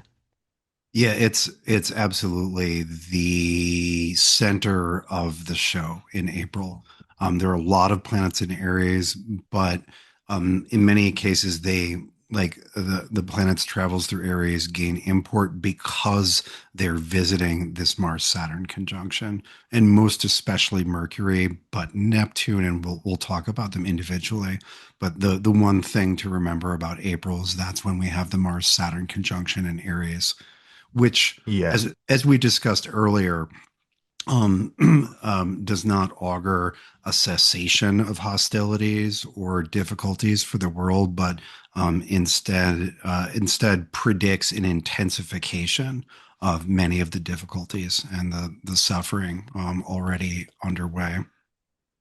Yeah, absolutely. And I liked your like internally, it's often you as you described, like psychologically can feel like a feeling or there's circumstances that give you an internal feeling of tension. And we were talking about and often talk about the scenario where you're wanting to move forward, but you're held back. But there can also be scenarios where you're wanting to hold back and plan things out, but you're forced to push forward all of a sudden by something that's like needling you or by circumstances outside of your control that are pushing you in a certain direction and forcing you to go in one way rather than another, which also results in this feeling of like internal tension at the same time. Yeah, it's that like grinding your teeth. And I think you're dead on in describing that being pushed forward, even though it's not the right time, even though there are a lot of obstacles, because under the circumstances in which the two conjoin this time, it is in Mars's sign. And so Mars is decidedly the stronger of the two in the space of Aries. And so it's almost like forcing it's like as we say, the engine is stronger than the brakes, and so the car goes forward, but with maximum internal contradiction because the brake is fully pressed. Yeah, and if that wasn't pleasant enough, we also just before that have a Mars-Neptune conjunction because, of course, Saturn and Neptune are both very close at this point, but Saturn has moved just a little bit past Neptune. So as a result of that, the first major alignment is actually Mars conjoining Neptune, which goes exact around April 12th. And with a 3-degree orb, that's really going to start ramping up around April 8th and April 9th, especially once Mars enters Aries. And it's going to last with the 3-degree orb at least all the way until around the 17th, but peaking on the 12th. So it's like that Mars Neptune peaks on the 12th, and then the Mars Saturn peaks on the 19th. But with Mars Neptune, one of the keywords for that is like the fog of war, where in the past we've seen instances where there's like a military action that takes place, but sometimes there's a mistaken target or like the wrong person is sometimes literally like in people's personal lives. It can be an instance of like lashing out at somebody or taking a swing at somebody and hitting somebody as a result of a mistaken understanding of like who you think you're hitting or what you think that they did to you can be like a common scenario with Mars Neptune because Mars usually represents acts of like war or aggression or fighting, whereas Neptune represents having an illusion or being deceived about something or not having a clear picture about a situation. Yeah, or more neutrally, but dangerous in this context, just imagination, right? Like we don't want to combine firearms with imagination. Imagination is a beautiful thing, but a lot of imagination and loaded firearms are a bad combination. Hmm. Right. Yeah. So, other keywords, like we said, the fog of war, um, Mars, Neptune. What's interesting about Neptune is like Saturn. All three of these planets actually in ancient and modern astrology have different associations with like either deception or with lying. Like Saturn was one of the ancient planets that had to do with outright deception or Mm-hmm. concealing one's deceit is one of the significations Valens gives for Saturn. Whereas Mars had to do with the taking away of something or like thieving or stealing something. And Neptune is like the contemporary planet that has to do with like things that look real but often aren't real or are illusory for some reason. So it's kind of a tricky combination, both obviously in terms of world events and political events that are going to be taking place that we can already anticipate, but also in terms of whatever house this is transiting through in your personal charts, just being extremely careful this month because there is a chance for conflicts and for tensions to arise, but also there's a high likelihood that you may not have a clear picture surrounding what's actually happening. And there will be an element of either you not understanding what's going on or other people that you're involved with in your life not having a clear picture of what's going on and tensions rising and peaking as a result of that. Yeah, absolutely. Right. Mars Saturn is dangerous enough, and then Neptune introduces this lack of clarity or potentially holding the wrong person accountable for a wrong done or imagining wrongs done that are not real, which just increases the element of danger and confusion and actions that people will regret later, right? Avenging a wrong that was never done, right? Creates a cycle of distrust and hostility and violence. Yeah, and especially thinking about when Neptune's tied in with that, sometimes there's issues of like, as we were saying earlier with the Saturn-Neptune conjunction of like belief or philosophy or religious beliefs or other things like that that get tied into the picture in some way. Like sometimes, a Mars-Neptune combination can be like the spiritual warrior or like a religious warrior, which in an extreme sense can be like a fanatic or Mhm. fanaticism that becomes militarized. In other instances, maybe it's some higher version of that, but the chance for it to be the lower version is probably pretty easy. Yeah, it's just as good, if not better. And as you brought up during the earlier section, it's also useful and important to think of this as Mars comes to visit the Saturn-Neptune conjunction, right? So the things that are in the process of collapse or near collapse, or the bubbles that look very fragile, that haven't quite popped, are all visited by Mars, right? Which hastens any decline or collapse that's about to happen or is underway. Um, and yeah, and is there to yeah, and as you said, like literally brings a pokey near the bubbles, right? Like those Yeah. vulnerable bubbles, which people are looking at and saying that is a bubble, but it has not popped yet. Mars literally brings the pop pop pop right next to the bubble. Yeah, it's like if you had a bubble shop and you sell bubbles, and then a customer comes in that sells needles, basically, Right. and it's not a great combination. Yeah, or a customer walks in wearing like cartoonishly evil spiked armor. You're like, oh, get Right. him out of here. Yeah, or he has like a mohawk that's just like spikes. Yeah. Yeah, some like late 70s, early 80s punk rock, just spikes everywhere. Exactly. So a lot of bubble popping energy. There'll probably be personal bubble popping in people's lives as well as the larger bubble poppings. Um, what else do we need to talk about with respect to that? I'm trying to think of any other big picture things we need to say about Mars, Saturn, Neptune before we go into more of a granular take. Uh, Anything else? Um, just um, just wanted to reiterate the one clear precedent we have for Mars, Saturn, Neptune, and Aries, which was in 1703, and we had the Jamaican town of Port Royal, just which was the center of trade in the Western Hemisphere at that time, was basically annihilated by fire. So that's pretty Saturn, Neptune, Aries.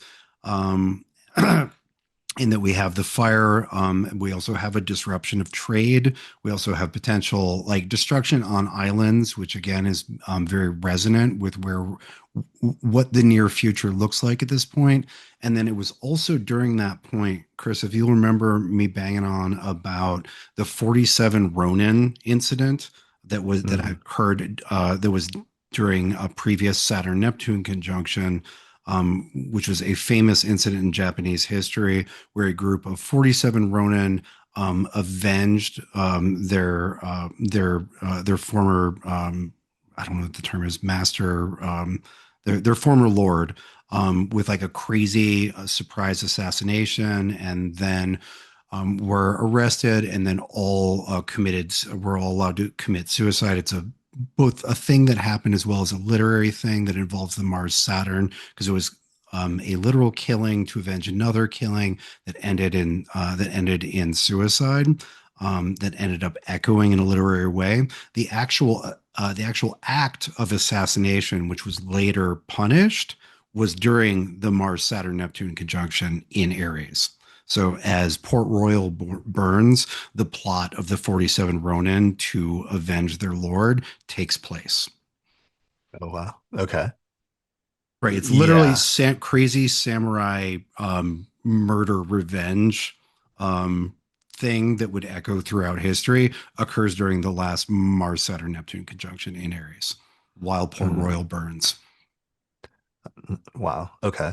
Yeah. So that's going on. And what's crazy is that it's not just those three planets. It's like we're emphasizing and delineating those three, but then Mercury comes in at almost the exact same time and creates not just a triple conjunction, but a quadruple conjunction with all four of those planets in early to mid-April. And this is the fifth and final conjunction, like spectacular conjunction between Mercury and Mars.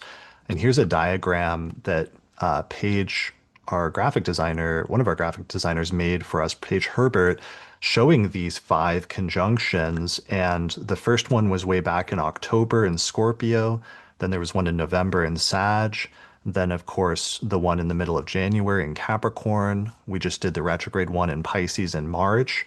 And now on April 20th, just after like the Mars-Saturn conjunction has gone exact, we get our fifth and final Mercury-Mars conjunction in the sign of Aries at about 8 degrees of Aries, very closely aligned with that Saturn-Neptune conjunction, which is also conjunct Mars at the same time.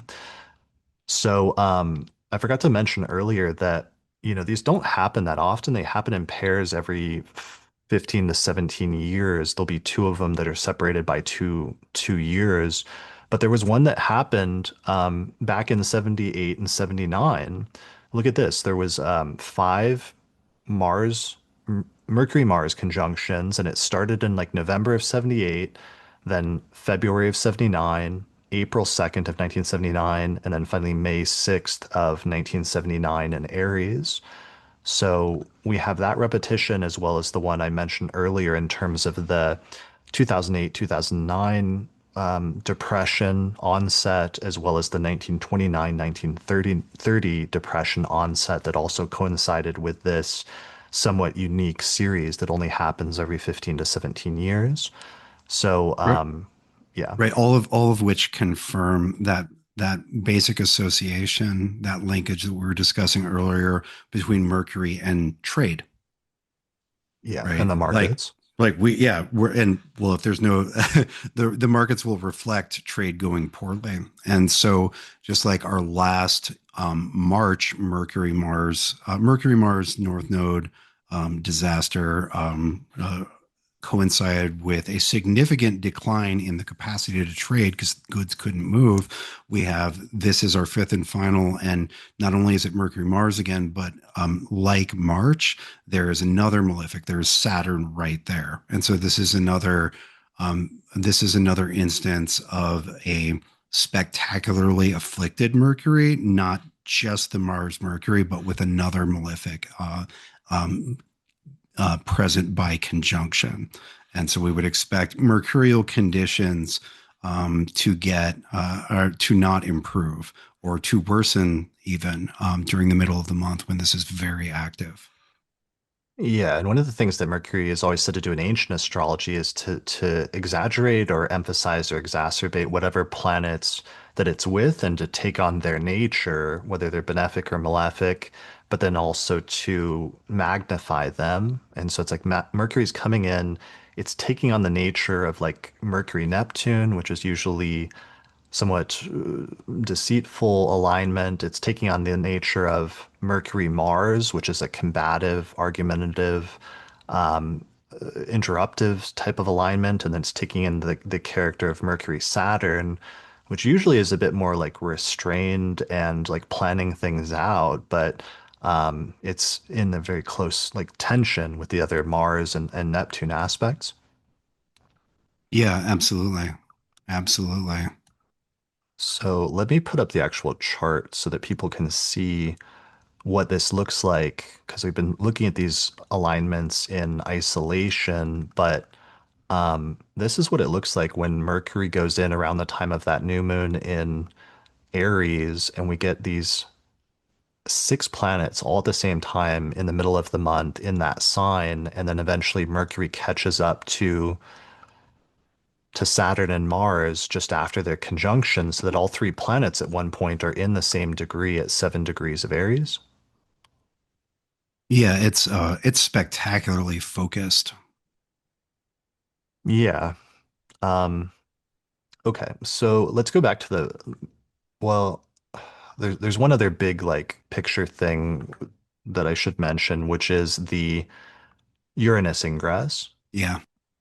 in order to hit the big stuff first. So this is our diagram, the one that we're going to be using a lot over the course of the next 7 years and have already been using a lot over the course of the past year.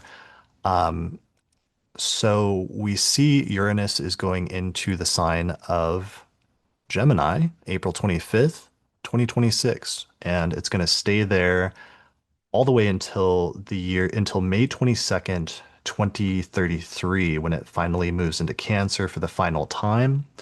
And then that is the opening point for those four Mars-Uranus conjunctions, first starting on the US solar return on July 4th, 2026 at 3 degrees of Gemini. Then every 2 years, we'll get another one of those, first in June of 2028, then June of 2030, and finally June of 2032.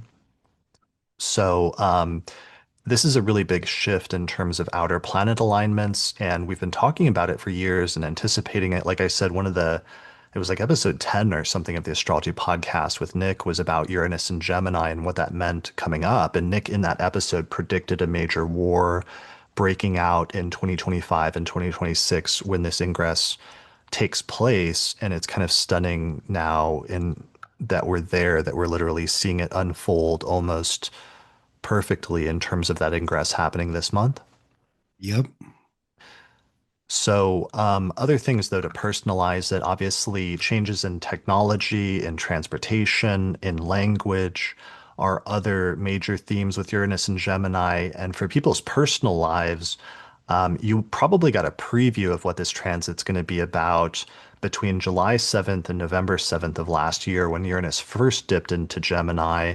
But now it's bringing this disruptive, innovative, somewhat exciting energy where for some people it's going to not cause, it's going to coincide with radical changes that are unexpected that you can't anticipate. It's something that comes out of left field that will radically change the Gemini sector of your chart, and especially whatever whole sign house Uranus is moving into at this time. And preparing you for a period of rapid changes over the course of the next 7 years is one of the things I think each person should think about in terms of how this is going to impact you personally.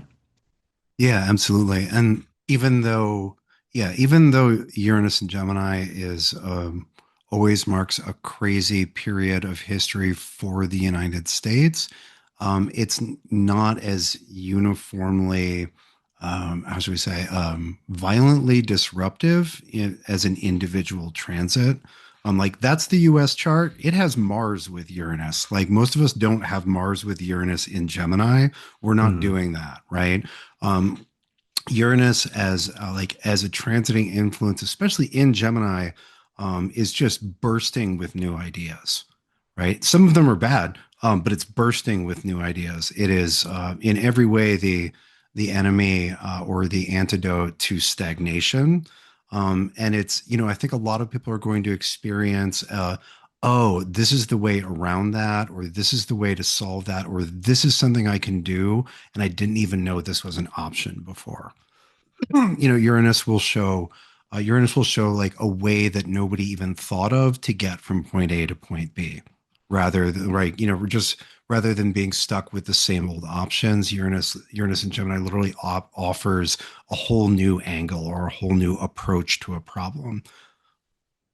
Yeah, and in some ways it's going to be really great because the Uranus going into Gemini and an air sign in some ways is much more complementary for Uranus, whereas I feel like Uranus going through Taurus was more tricky because Taurus is a fixed sign by nature, whereas Uranus likes to shake things up and disrupt things. Whereas Uranus and Gemini are a lot more similar in that way in terms of Gemini is more discursive and likes doing multiple things or holding multiple ideas at the same time, Hmm. doing two things at the same time, whereas Uranus tends to be very like forward thinking and looking forward to the future and sometimes pushing things to the future as rapidly as possible so that there's more of a sort of like sympathetic way that those energies combine.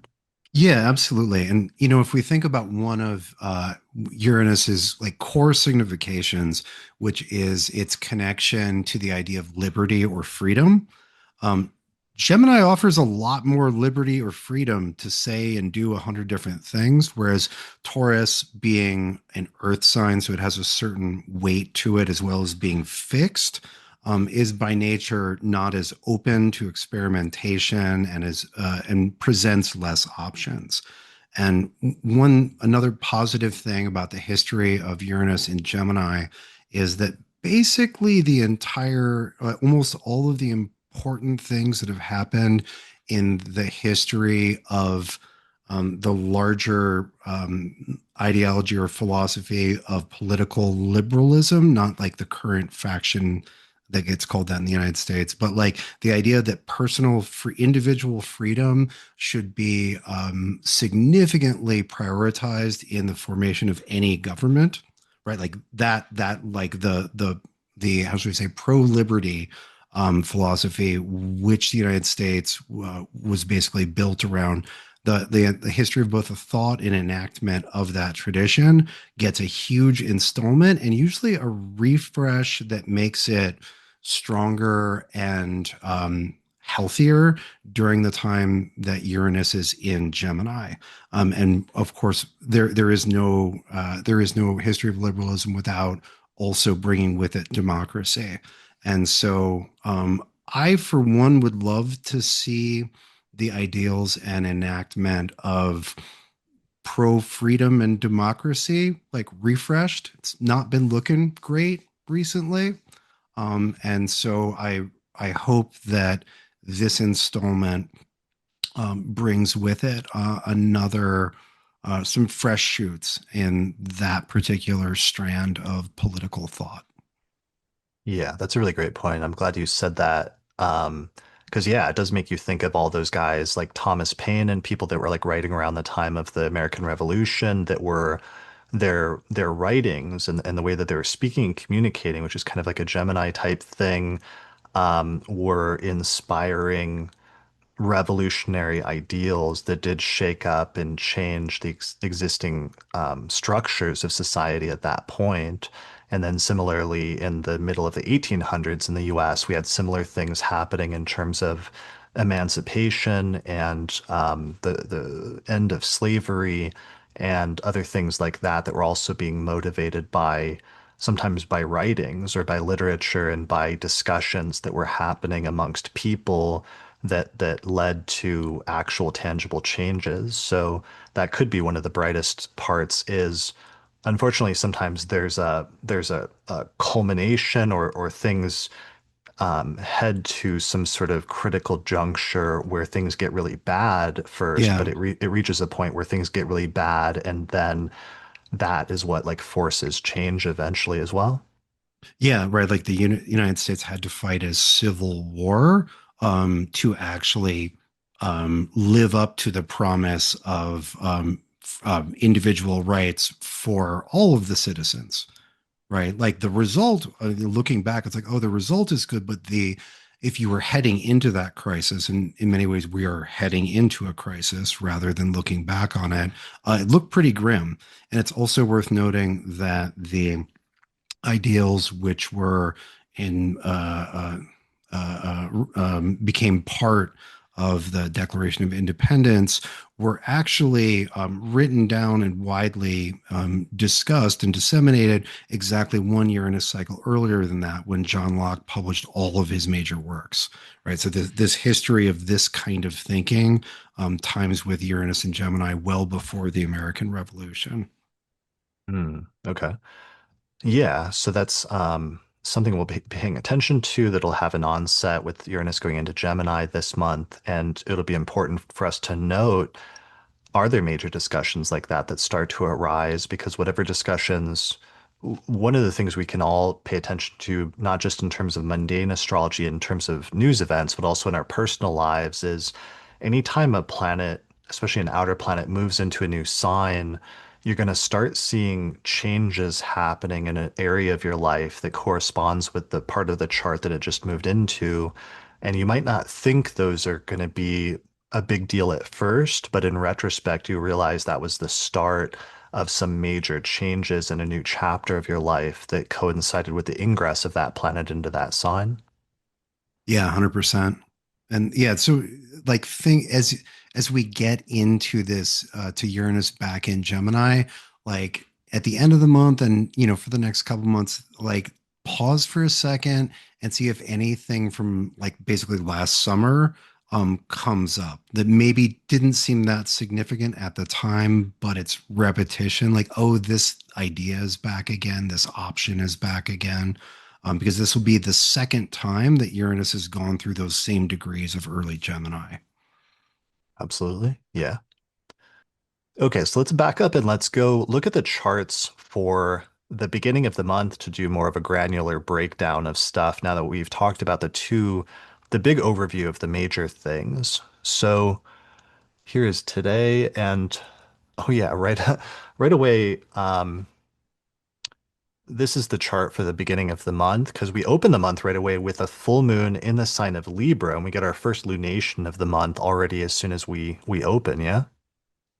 Yeah. I think it's pretty clear. I mean, it's not April yet. We're a few days out as we speak, but it's pretty clear that things will begin pretty full tide, pretty high tide, as it were. Yeah, I should note that we're recording today on March 28th, 2026, earlier in the afternoon.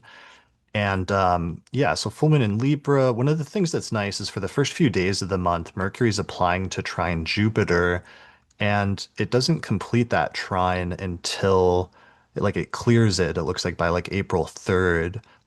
Because like after that point, even though it's not close, then Mercury is just applying to Mars again, even though it doesn't actually fully catch up to it until Aries. But it's nice at the very beginning of the month that at least it opens with this somewhat positive Mercury-Jupiter trine where Mercury is trying to resolve and clean up some of the things that it did or that happened during the Mercury retrograde, including, we talked about the like shipping delays and everything grounding to a halt in the US. There's also been travel delays with like the TSA hasn't been paid. And so during the retrograde, there's been like huge delays in air travel as a result of people getting stuck trying to go through security for like 5 hours at some airports.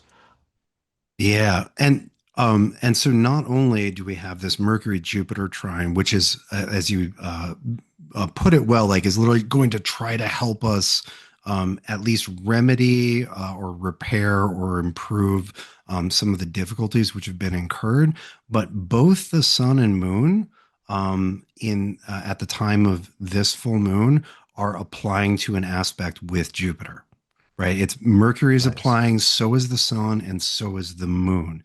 And so the potential for rebalancing or repair or getting your footing or getting coherent with where you are and what needs to be done, as opposed to just kind of being in survival mode while chaos ensues, is pretty excellent. Like there's the multiple planets applying to Jupiter don't fix everything, but they certainly provide the opportunity to improve the situation or to improve our orientation and navigational capacity around whatever situation we're in.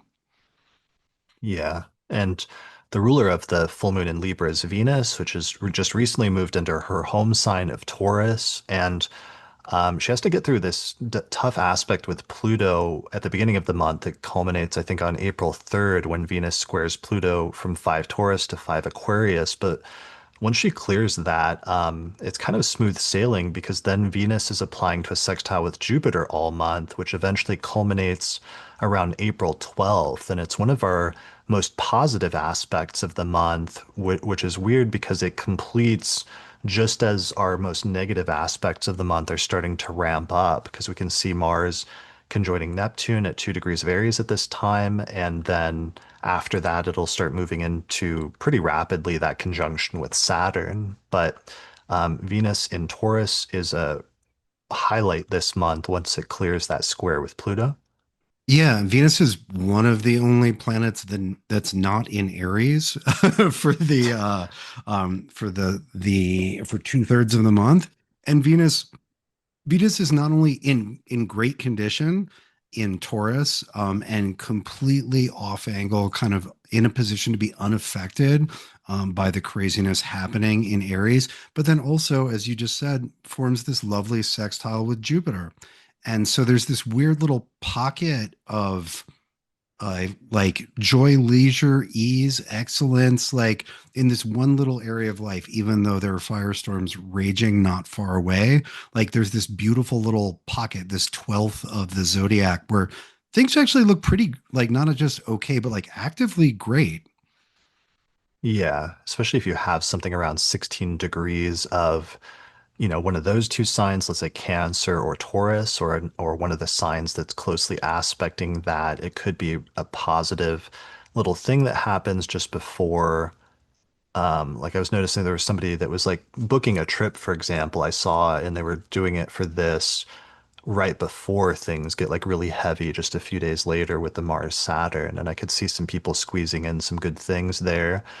That actually brings up that electionally, in terms of the most auspicious election of the month, that Lisa Scheim and I found for, trying to launch some major things before things get serious, the best chart this month is earlier in the month on April 1st. So our most auspicious election this month that we recommend takes place on April 1st, 2026, around 12:55 p.m. local time. In our location, that's like late Cancer rising. So if you cast your chart for your location, try to adjust the chart, set it for your city, and then set it for late Cancer rising, and you'll end up with a chart that looks like this, with Cancer rising and Jupiter is in the first whole sign house in a day chart. It is direct. It is in pretty good shape there in the first whole sign house. We're able to catch that Mercury-Jupiter trine while it's still applying, with Mercury having reception in Jupiter's sign of Pisces and applying to a trine with it. The moon is in Libra as the ruler of the ascendant in the fourth whole sign house, so it could be good for fourth house things, which are sometimes like home or family related things. But the fourth house is also just things that are more private or sort of like behind the scenes are good fourth house things as well. Let's see, this chart would not be good for the most part for ninth house things just because Mars is in the ninth house in a day chart. So it would not be good for like a foreign trip to a foreign country, for example. Might not be recommended for this chart in terms of ninth house things. But otherwise, this is our best electional chart for the month just because it allows you to squeeze things in before the most difficult aspects really start to ramp up, especially the Mars-Saturn conjunction. So Lisa and I found some other charts. If you need other dates this month for doing things, check out our electional astrology podcast, which we just released a few days ago for April, where we found, I think, 10 other charts on 10 other days that you can take advantage of this month for trying to not just launch major things during good times, but also figuring out how to navigate around some of the most difficult dates this month and still, launch things or take actions and other things like that. Great. And on that note, generally speaking, in during April, if you can get it done before the 9th, you're probably going to be happy you did that. Yeah. Um, Yeah. So it's just like, I want to be, if I can, I mean, usually I take a break at the beginning of the month with the podcast, but I'm going to be possibly like working like a madman trying to get some episodes recorded and released so I can get it out while Mars is still in Pisces before the 10th when it makes that ingress into Aries, because there's going to be a huge vibe shift that's going to happen in that changeover between the 8th and the 9th when Mars moves into that sign. yeah, you'll be able to hear the boss music start playing. Right? The Nintendo, like old Nintendo NES boss music, Right, the like obscenely unfair, you're gonna die like 400 times and get really frustrated and throw the controller across the room music.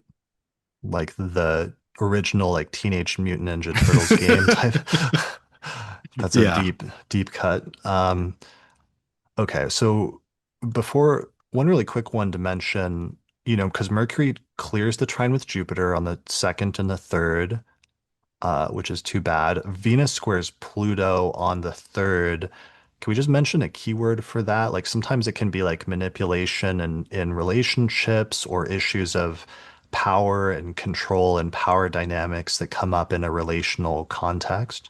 Yeah, that's absolutely a thing that Venus square Pluto brings. And then also the like the fear of or being haunted by like wondering whether that's the case. Like, oh, I'm having a good time, but is this actually like secretly fucked up? Mhm. Like is the even the thought of maybe this is like maybe there's something else going on here, maybe there's nefarious or shady things happening, will is corrosive to trust and can ruin, or if not ruin, like corrode what would otherwise be a good time. So both the reality of it, but also even just the shadow of the potential that things are manipulative or deceitful is in and of itself an affliction to the, the good times we might otherwise have. Yeah, that's a great point. Like the paranoia sometimes that can come with that.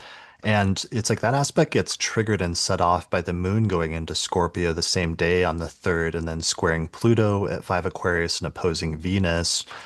So I think that's going to be an intense kind of day in terms of, especially relationally, in terms of relationships. But then the very next day, April 4th, by then Venus clears Pluto and it starts moving a degree away. And at the same time, the sun hits about 15 degrees of Aries and starts squaring Jupiter over that day on the 4th and April 5th, which is kind of a positive aspect. And I feel like there'll be a little bit of a tension release coming off of the Venus Pluto square going into the Sun Jupiter square, just in terms of what that'll feel like in that 2 or 3 day period for some people individually if they're getting hit by those transits. Yeah, and that Jupiter Sun aspect is really nice. In part because both planets are in their places of exaltation. We have exalted Jupiter in configuration with exalted Sun, and by most historical accounts, as well as practical ones, Jupiter and the Sun tend to get along.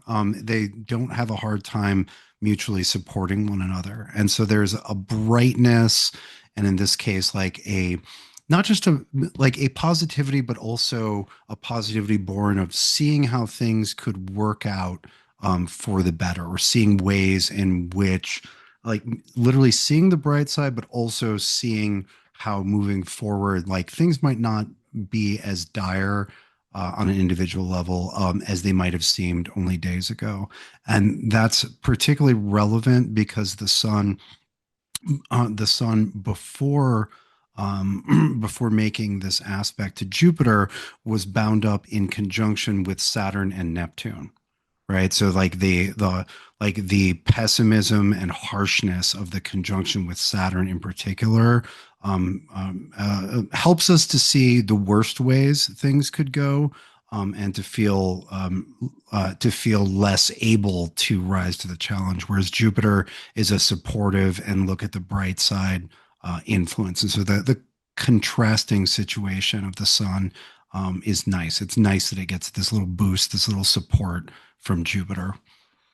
Yeah, and like things are being lifted up and Mm. elevated, which is really the function of planets in their sign of exaltation.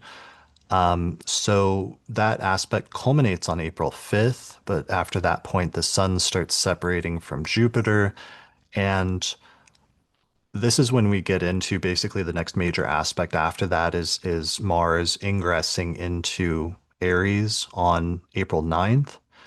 So that is when we get the beginning of that stellium. We do see that by that point, Venus is at like 12 degrees of Taurus. So it really is heading into that sextile with Jupiter at 16 degrees of Cancer. So we have to reconcile, on the one hand, the Aries sectors of our chart is just suddenly getting hammered by this really intense conflicting energy that's pulling us in different directions, while some people in this other part of the chart, in the Taurus Cancer section of the chart, has some positive, flowing, supportive, expansive energy going on that is helping things temporarily, even as this other energy starts to loom very large, starting from April 9th forward.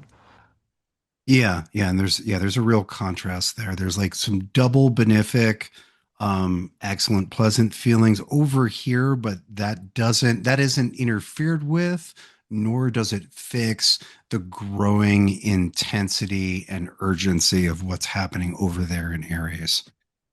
Yeah, and maybe it's like I keep wanting to like emphasize like that there's a sextile going on this month, guys, but like maybe I shouldn't oversell that because functionally, like we're all, as soon as this ingress happens April 9th, we're all gonna feel that heaviness start to set in a very significant way. And the next major aspect that happens Well, two things. They both culminate on the 12th, which is that Mars conjoins Neptune, and then Venus completes that sextile with Jupiter from 16 Taurus to 16 Cancer.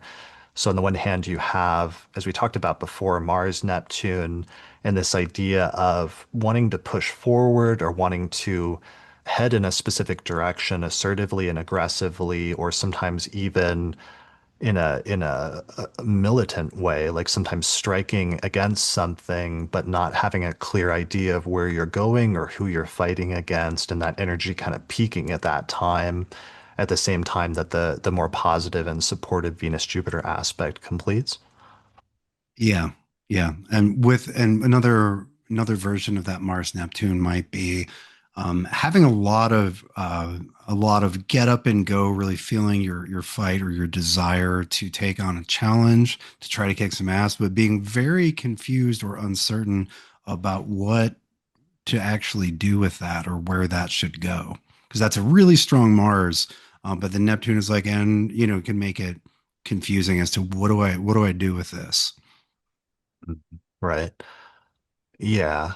Um, so that's peaking there on the 12th with Mars, and then Venus starts to move away from Jupiter. So it's like at the same time that the most positive aspect of the month starts to recede, the most difficult of aspect of the month starts to really ramp up here with Mars getting within the 3-degree range of Saturn, which is when that energy is really going to start to culminate, especially by the 15th. And right around that time, we get our second lunation of the month, which is this new moon towards the end of Aries, which puts us as having like a 6 planet stellium temporarily for a few days. Right, because Mercury just snuck into Aries on the 15th, I think. And so because Mars temporarily left Mercury behind alone in Pisces. But once we get to, I believe it's the 15th, not only is the moon in Aries getting ready for that new moon, but Mercury's there. And so we've got all 6 planets for about 2.5 days. That's crazy. There's going to be so many, like we saw so many recurrences in January when I did that whole research episode after the attack on Venezuela happened. And then I saw that like that stellium of different planets that was in Capricorn at the time was repeating stelliums that had happened during like the history of Greenland, during the history of Venezuela, during the history of NATO, for example. And I'm sure there's so many other stelliums that have happened in other important base charts and events and natal charts that are going to be activated at this time under this conjunction when you have 6 planets all clustered in the same sign. Right. It's recurrence of so many different things. And one really interesting difference between this giant pileup and the giant pileups we had in January is that all these planets are visible. None of them are concealed by the sun except for the moon. And Mm, so if you wake up early, just before dawn, just before it starts getting light out, you could see a Mercury-Mars-Saturn conjunction. And Neptune's there too, but you won't see that. mm. But we Yeah, that, like it won't be visible for long before that, like those morning rays start intruding upon the sky. But look to the east just before just before that light starts, and you should be able to see all three of these. And what a like I was thinking about this, Chris. Like what like from an observational astrology omen perspective, like what would you say if you just saw like a tight Mercury Mars Saturn conjunction proceeding every day for like 2 weeks on end? right. Or what would like an ancient Mesopotamian astrologers see when they, because they would go out and watch these things and they would just be like, that's not good. Right. Or Like whatever, whatever the yeah, cuneiform like version of that is. right. And there probably is I'm sure that's happened before, and I'm sure they commented and they're like, and many animals died and war was made. Yeah. The king Yeah. has leprosy. Um, so that's a good exercise though. Everyone should go out, especially this day, the day of the new moon, April 17th, and just watch and look for those 3 stars just before sunrise. The reddish star of Mars, the sort of brownish star of Saturn and then the twinkling star of Mercury. Yeah, I'll probably see it. One of the only positive things about the necessary schedule change of having a toddler is that I'm up before dawn, not uncommonly, so I can take a look at the sky before the sun rises. Nice, nice. Be like, Um, you see that, buddy? That's an ill omen. right. It's good to teach early on.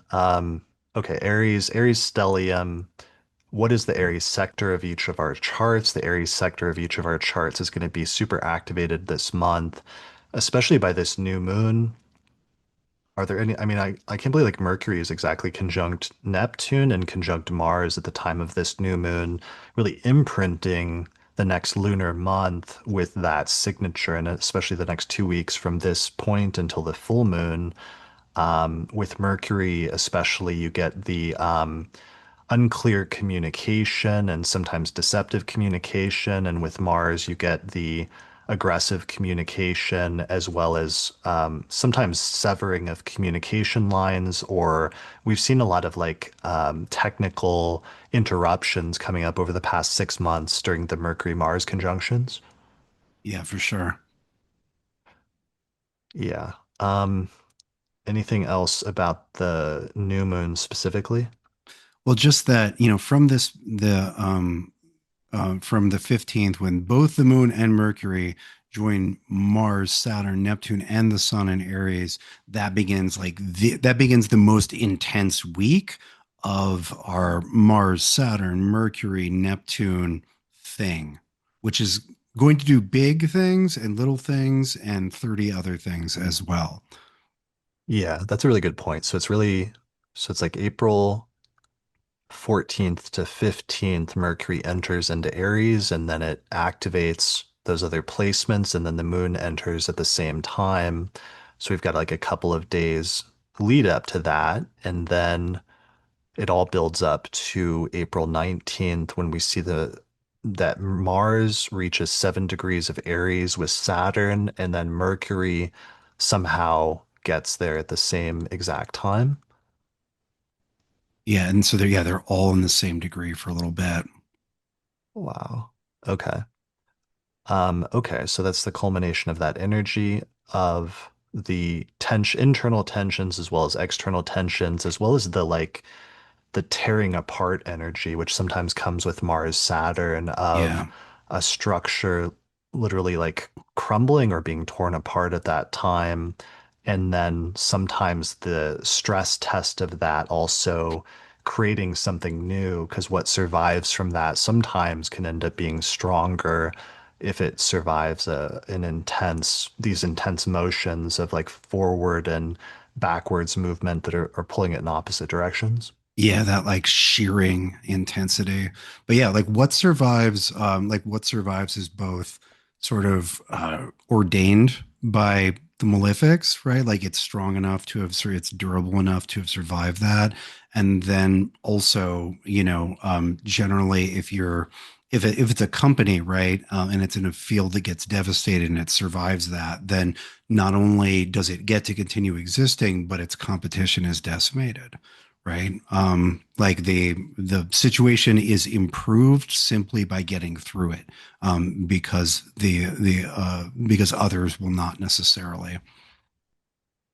Yeah. So, intense tensions in that area of our life, but then eventually, I mean, the good news is, uh, Mars will start to separate from Saturn in the days subsequent to that, so that there will be, especially once Mars gets within 3 degrees past Saturn by around April 23rd, a release of tension and somewhat of an exhale. And that's not, I don't want to overemphasize that because Mars is going to be in the same sign for what, like another few weeks before it gets to Taurus and completely gets out of the sign-based conjunction with Saturn and Neptune. But at least like the most intense range is always within 1 degree, followed by the 3 degree range. And we'll be paying attention to the events both worldwide and in terms of our personal lives that come to head during that time, and then eventually start to ease and start to relax once the that combination starts to move away by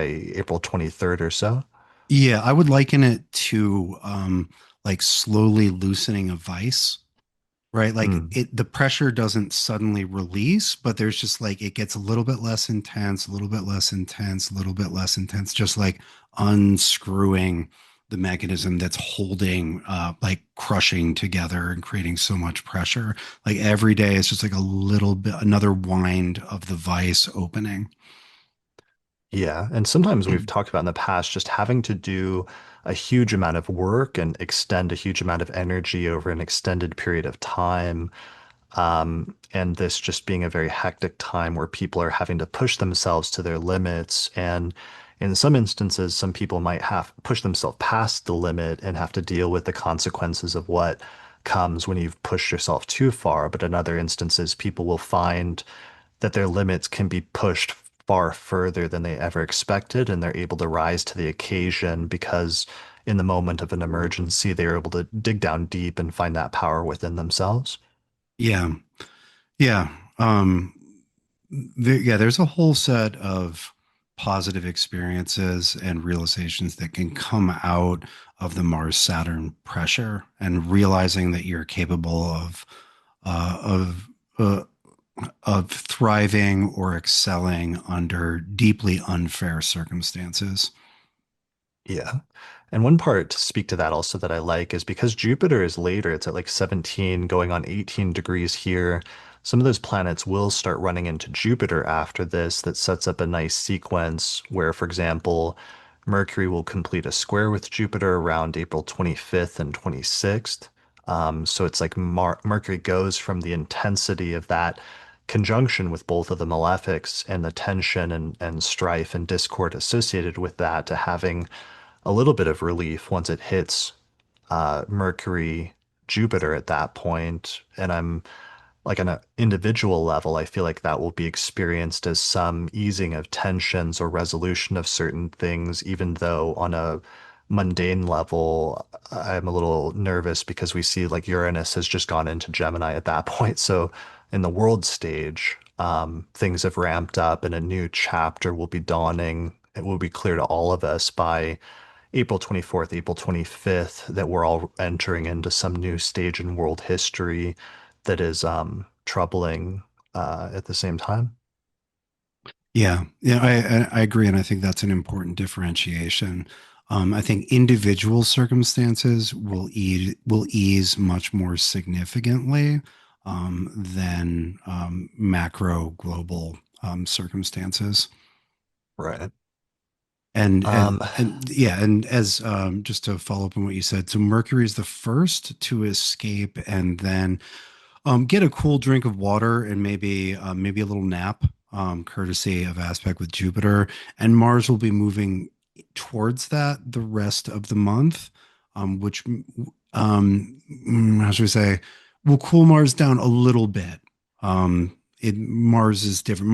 Mars, once refreshed, may want to go back into conflict. So there's a difference in personality there. But more significant is the movement of Uranus into Gemini just as Mercury's hitting that square to Jupiter.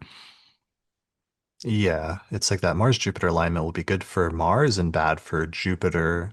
Right. And to the extent that Jupiter usually is like Rhetorius says that like Mars is war and Jupiter is peace, and Mars will be in the superior aspect here heading into the completion of that square around May 4th. That's not setting things up for peaceful things necessarily.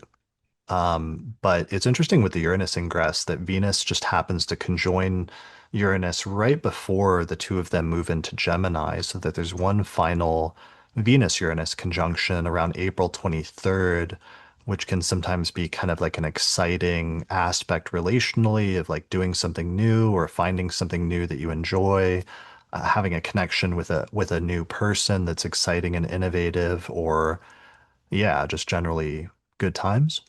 Yeah, and also does such a good job of concluding Uranus's time in Taurus because Venus rules Mm. Taurus, so it's a conjunction with the ruler of the sign. that it's been in since 2018. And so I think will give us some events that will very neatly bookend Uranus's time in Taurus. Like it'll make very clear, like, and this is what the like, and that's what this was about in a variety of areas. Right, which we've talked about over the past 7 years that Uranus has been moving into Taurus, talking about it in terms of like the Taurus is a fixed earth sign having to do with like substances, with physical things, but also with like money and currency and how, for example, that's really changed things in terms of digital currencies becoming much more mainstream. Um, and I wonder if it's not some final thing about that when it comes to like money and financial things or even a disruption in some sense, having that Yeah, last or conjunction happen there. yeah, like one final disruption that shows you where, like, what that arc was all about. Yeah, I've thought, Right. I've like crypto and Bitcoin were not invented during Uranus and Taurus, but the Uranus and Taurus time has been when they've made a giant impact, and it wasn't just like a niche, cool, interesting thing for some people. And so I've thought for a long time we'd kind of know we'd have a good idea what that was about by the time Uranus finished up in Taurus. And I imagine we'll get some sort of punctuation mark that'll make it clear. I don't know what the sentence says, but I do think that's where the punctuation lands. Yeah. The interrelationship between that and like the global markets and the chaos coming after the Mercury-Mars conjunction, as well as the AI bubble and everything else, as well as like the US and some of the things that are happening economically with like the treasury market and then also the currency in the US, for example, currency being used as the standard for like oil and other things like that, and some of the challenges to that that have been coming up recently. A lot of potential sectors for things, but all right. So moving on, we get Uranus which goes into which I'll just say makes sense when you have a gigantic pileup of planets, right? It's like, oh, it's yeah, everything, almost everything's on the table and affecting everything else. Like that's what right, the chart looks like and says. right. Yeah, so then Uranus is in Gemini, Venus goes in at the same time. What else is happening late in the month The that month we ends just shy of the full moon in Scorpio. And, right. one super fun, cute thing about these two lunations, the new moon in Aries that we see in the middle of April, and then the full moon in Scorpio that follows it just barely into May, is that Hmm. both of those lunations are ruled by Mars. We get two in a row, Okay. Yeah, just that's a good point. further emphasizing our buddy Mars and Aries, who is Yeah. probably going to have been wrecking house the whole month or after the whole month after the ingress on the 9th. Well, it's like, as we talked about in the year ahead forecast, I'm looking forward to, we're headed towards like June, for example. There's going to be that brief period of getting a breather in early June that we talked about in the year ahead forecast. So I'm looking forward to getting past the Mars-Saturn conjunction. And Yeah, obviously, will be a bit of like picking up the wreckage after that once we move into May. But we start heading in that direction, I guess, is the point by the end of April of it's still really tense. Like we're still in the most intense phase, but the planets are starting to move away from that. So some of the tension is starting to ease, but we'll be yeah, for recording. sure. Go ahead. Yeah, we'll be recording the next forecast around this time. So we'll be checking in at this time to see how much tension is actually being eased by that point versus how much those planets still being within a few degrees of each other is still really leading to both the internal tensions psychologically within each of us personally, as well as the external world tensions. Yeah, absolutely. Well, what I would say is that even though there's nothing about the end of the month or the beginning of May that puts out the fire, we're done just tossing more logs on it by the end of the month. All of the big Mm, logs have been petrol soaked logs have been tossed on by the time we get to the end of the month. We've had the exact Mars Saturn. We've had the exact Mars, Saturn, Uranus. We've had Mercury go exact with Mars, Saturn. Like we've had Uranus's ingress. Like all of those cards are on fire and on the table. And so at least we're at the point of dealing with that for a couple weeks before new cards get pulled out of the deck. And it's almost the second half of May. It's like the last 38% of May sees a number of improvements that will make things like that are much more workable and some even pleasant, especially as we move into June. So this period doesn't last forever, but it's super intense and it's definitely not over by the end of the month. Yeah, good point. All right. Well, that kind of brings us to the end of the forecast. We keep leaving it on these cliffhangers because almost every month is just like that. Well, we're not writing the story. We are Right. we're trying to decipher the script. Yeah, that's true. We are not the authors of this one. The obviously like the writers of this season of like world events are kind of amateurs because they I have to say they're writing some things that would sound like a little bit unbelievable on paper if you were trying to explain this to somebody like 10 years ago. Yeah, there's some plot holes, some little too on the nose. Some of it's too Yeah. on the nose. There's some coincidences, like really everybody's going to be born on an eclipse. We're doing Yeah. that. Like nobody's Really, going to and believe then that. the next leader is also born in an eclipse. Like that's not actually plausible. Yeah, let's go. Let's do another draft of this script. So yeah, it's not us. We're just again attempting to decipher it. Yeah. Well, we did a pretty good job of that last month. But we'll continue doing the same thing and trying to give people a heads up about what's coming up, and then we'll all, yeah, go through it all together collectively and keep coming back every month and comparing notes and noting how the astrology is lining up with what are turning out to be some really important events in world history and in terms of all of our lives collectively. So, thanks for joining me to do this together once again, Austin. I appreciate it.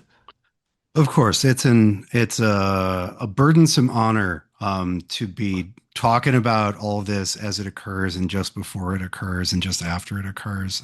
It's yeah, it's a complicated but significant thing, and I'm happy to be doing this with you. Yeah, a burdensome honor. That's funny that this will be like the chapter heading of each of our lives about this chapter one. And we're not the only astrologers that did this. Like reading back through that there were astrologers living during World War II that were like writing about the astrology as it was happening, or there was astrologers during the Civil War that were doing the same thing, or during the Revolutionary War.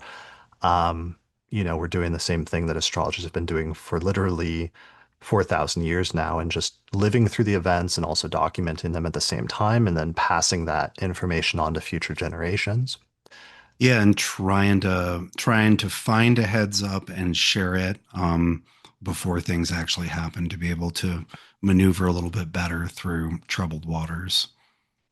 Yeah, and I hope it does give people some ability to maneuver more successfully than they might have otherwise. Yeah.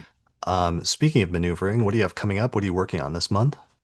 Oh, I'm going to be giving myself a stroke trying to finish the 36 Phases 2.0. But I'm also doing an enrollment for my 3-year Fundamentals of Astrology program, doing a year one enrollment on April 4th. The invitations will go out via my newsletter.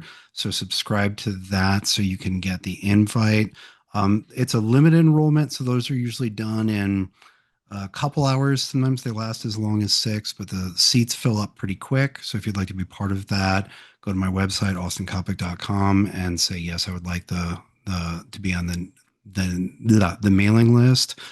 Um, and so for Sphere and Sundry, a beautiful fixed star series that I elected and Kate enacted last fall is finally coming out. The Spica series, which is one of the more benefic and like widely applicable fixed stars. It gives precision, excellence, creativity, both artistry, but also engineering. We're really happy with the material that Kate created, and that I believe came out 2 hours ago. So that's finally available. We were trying to get that out at the beginning of the month, but March. And then finally, the epic project that Kate spent years and years completing, which is the Thema Mundi project, which involved doing work and creating talismanic material for each of the planets in the signs which they rule, and then assembling them in accordance with the first half of the Thema Mundi. The Thema Mundi project material is going to finally go general catalog at Sphere and Sundry at some point this month. So if you're interested in the fruits of that long, arduous, and excellent project, that will finally be available in a non-limited format for the first time. Nice. Awesome. Cool. Well, awesome. I'll put a link to your website in the description page for this episode.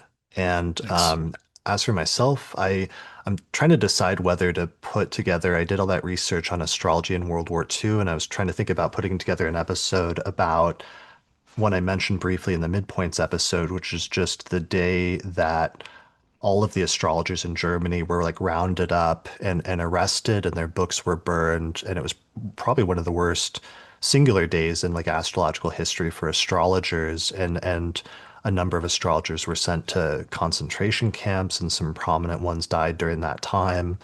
And and just because I was getting a real sense of that astrology in Germany was like flourishing and was very vibrant in the astrological community in the 1920s. And then all of a sudden there was like this political figure that rose up with Hitler and took over the government, and the astrologers continued to try to practice and do their thing.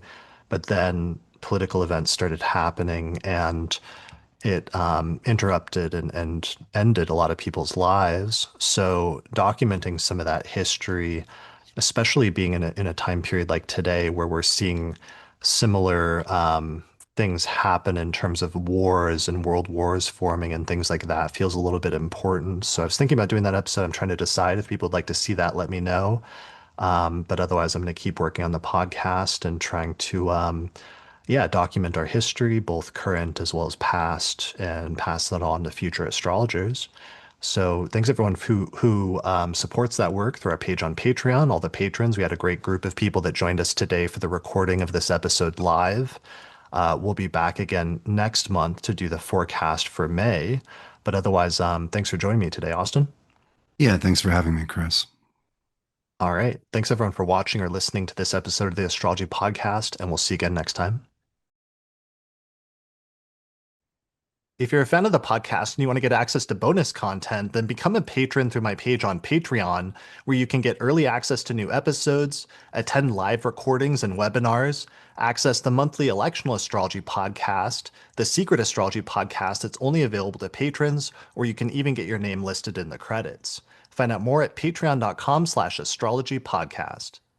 Special thanks to the patrons on our producers tier, including patrons Christy Moe, Ariana Amour, Mandy Ray, Angelique Nambo, Isa Sabah, Jeannie Marie Kaplan, Melissa Delano, Sunny Bozbaz, Kwatsi Alabarahu, Annie Newman, Ginger Sodlier, Berlin West, and Nikki Crawford. If you're looking for good dates to do things this year, then be sure to check out our 2026 Electional Astrology Report, which is a guide to the most fortunate dates in 2026. You can get it at theastrologypodcast.com/2026 report. If you're really looking to take your studies of astrology to the next level, then consider signing up for my Hellenistic Astrology course, which is an online course in ancient astrology where I take people from basic concepts up through intermediate and advanced techniques for reading birth charts. There's over 100 hours of video lectures, plus live webinars and Q&A sessions each month, and at the end of the course, you get a certificate of completion saying that you studied with me. Find out more information at theastrologyschool.com.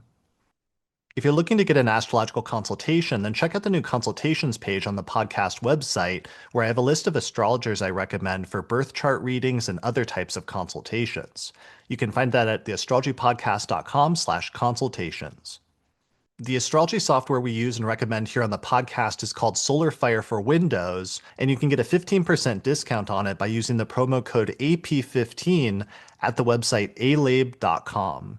For Mac users, we recommend the program called Astro Gold for Mac OS, and you can use the promo code AstroPodcast15 to get a 15% discount at their website, which is astrogold.io.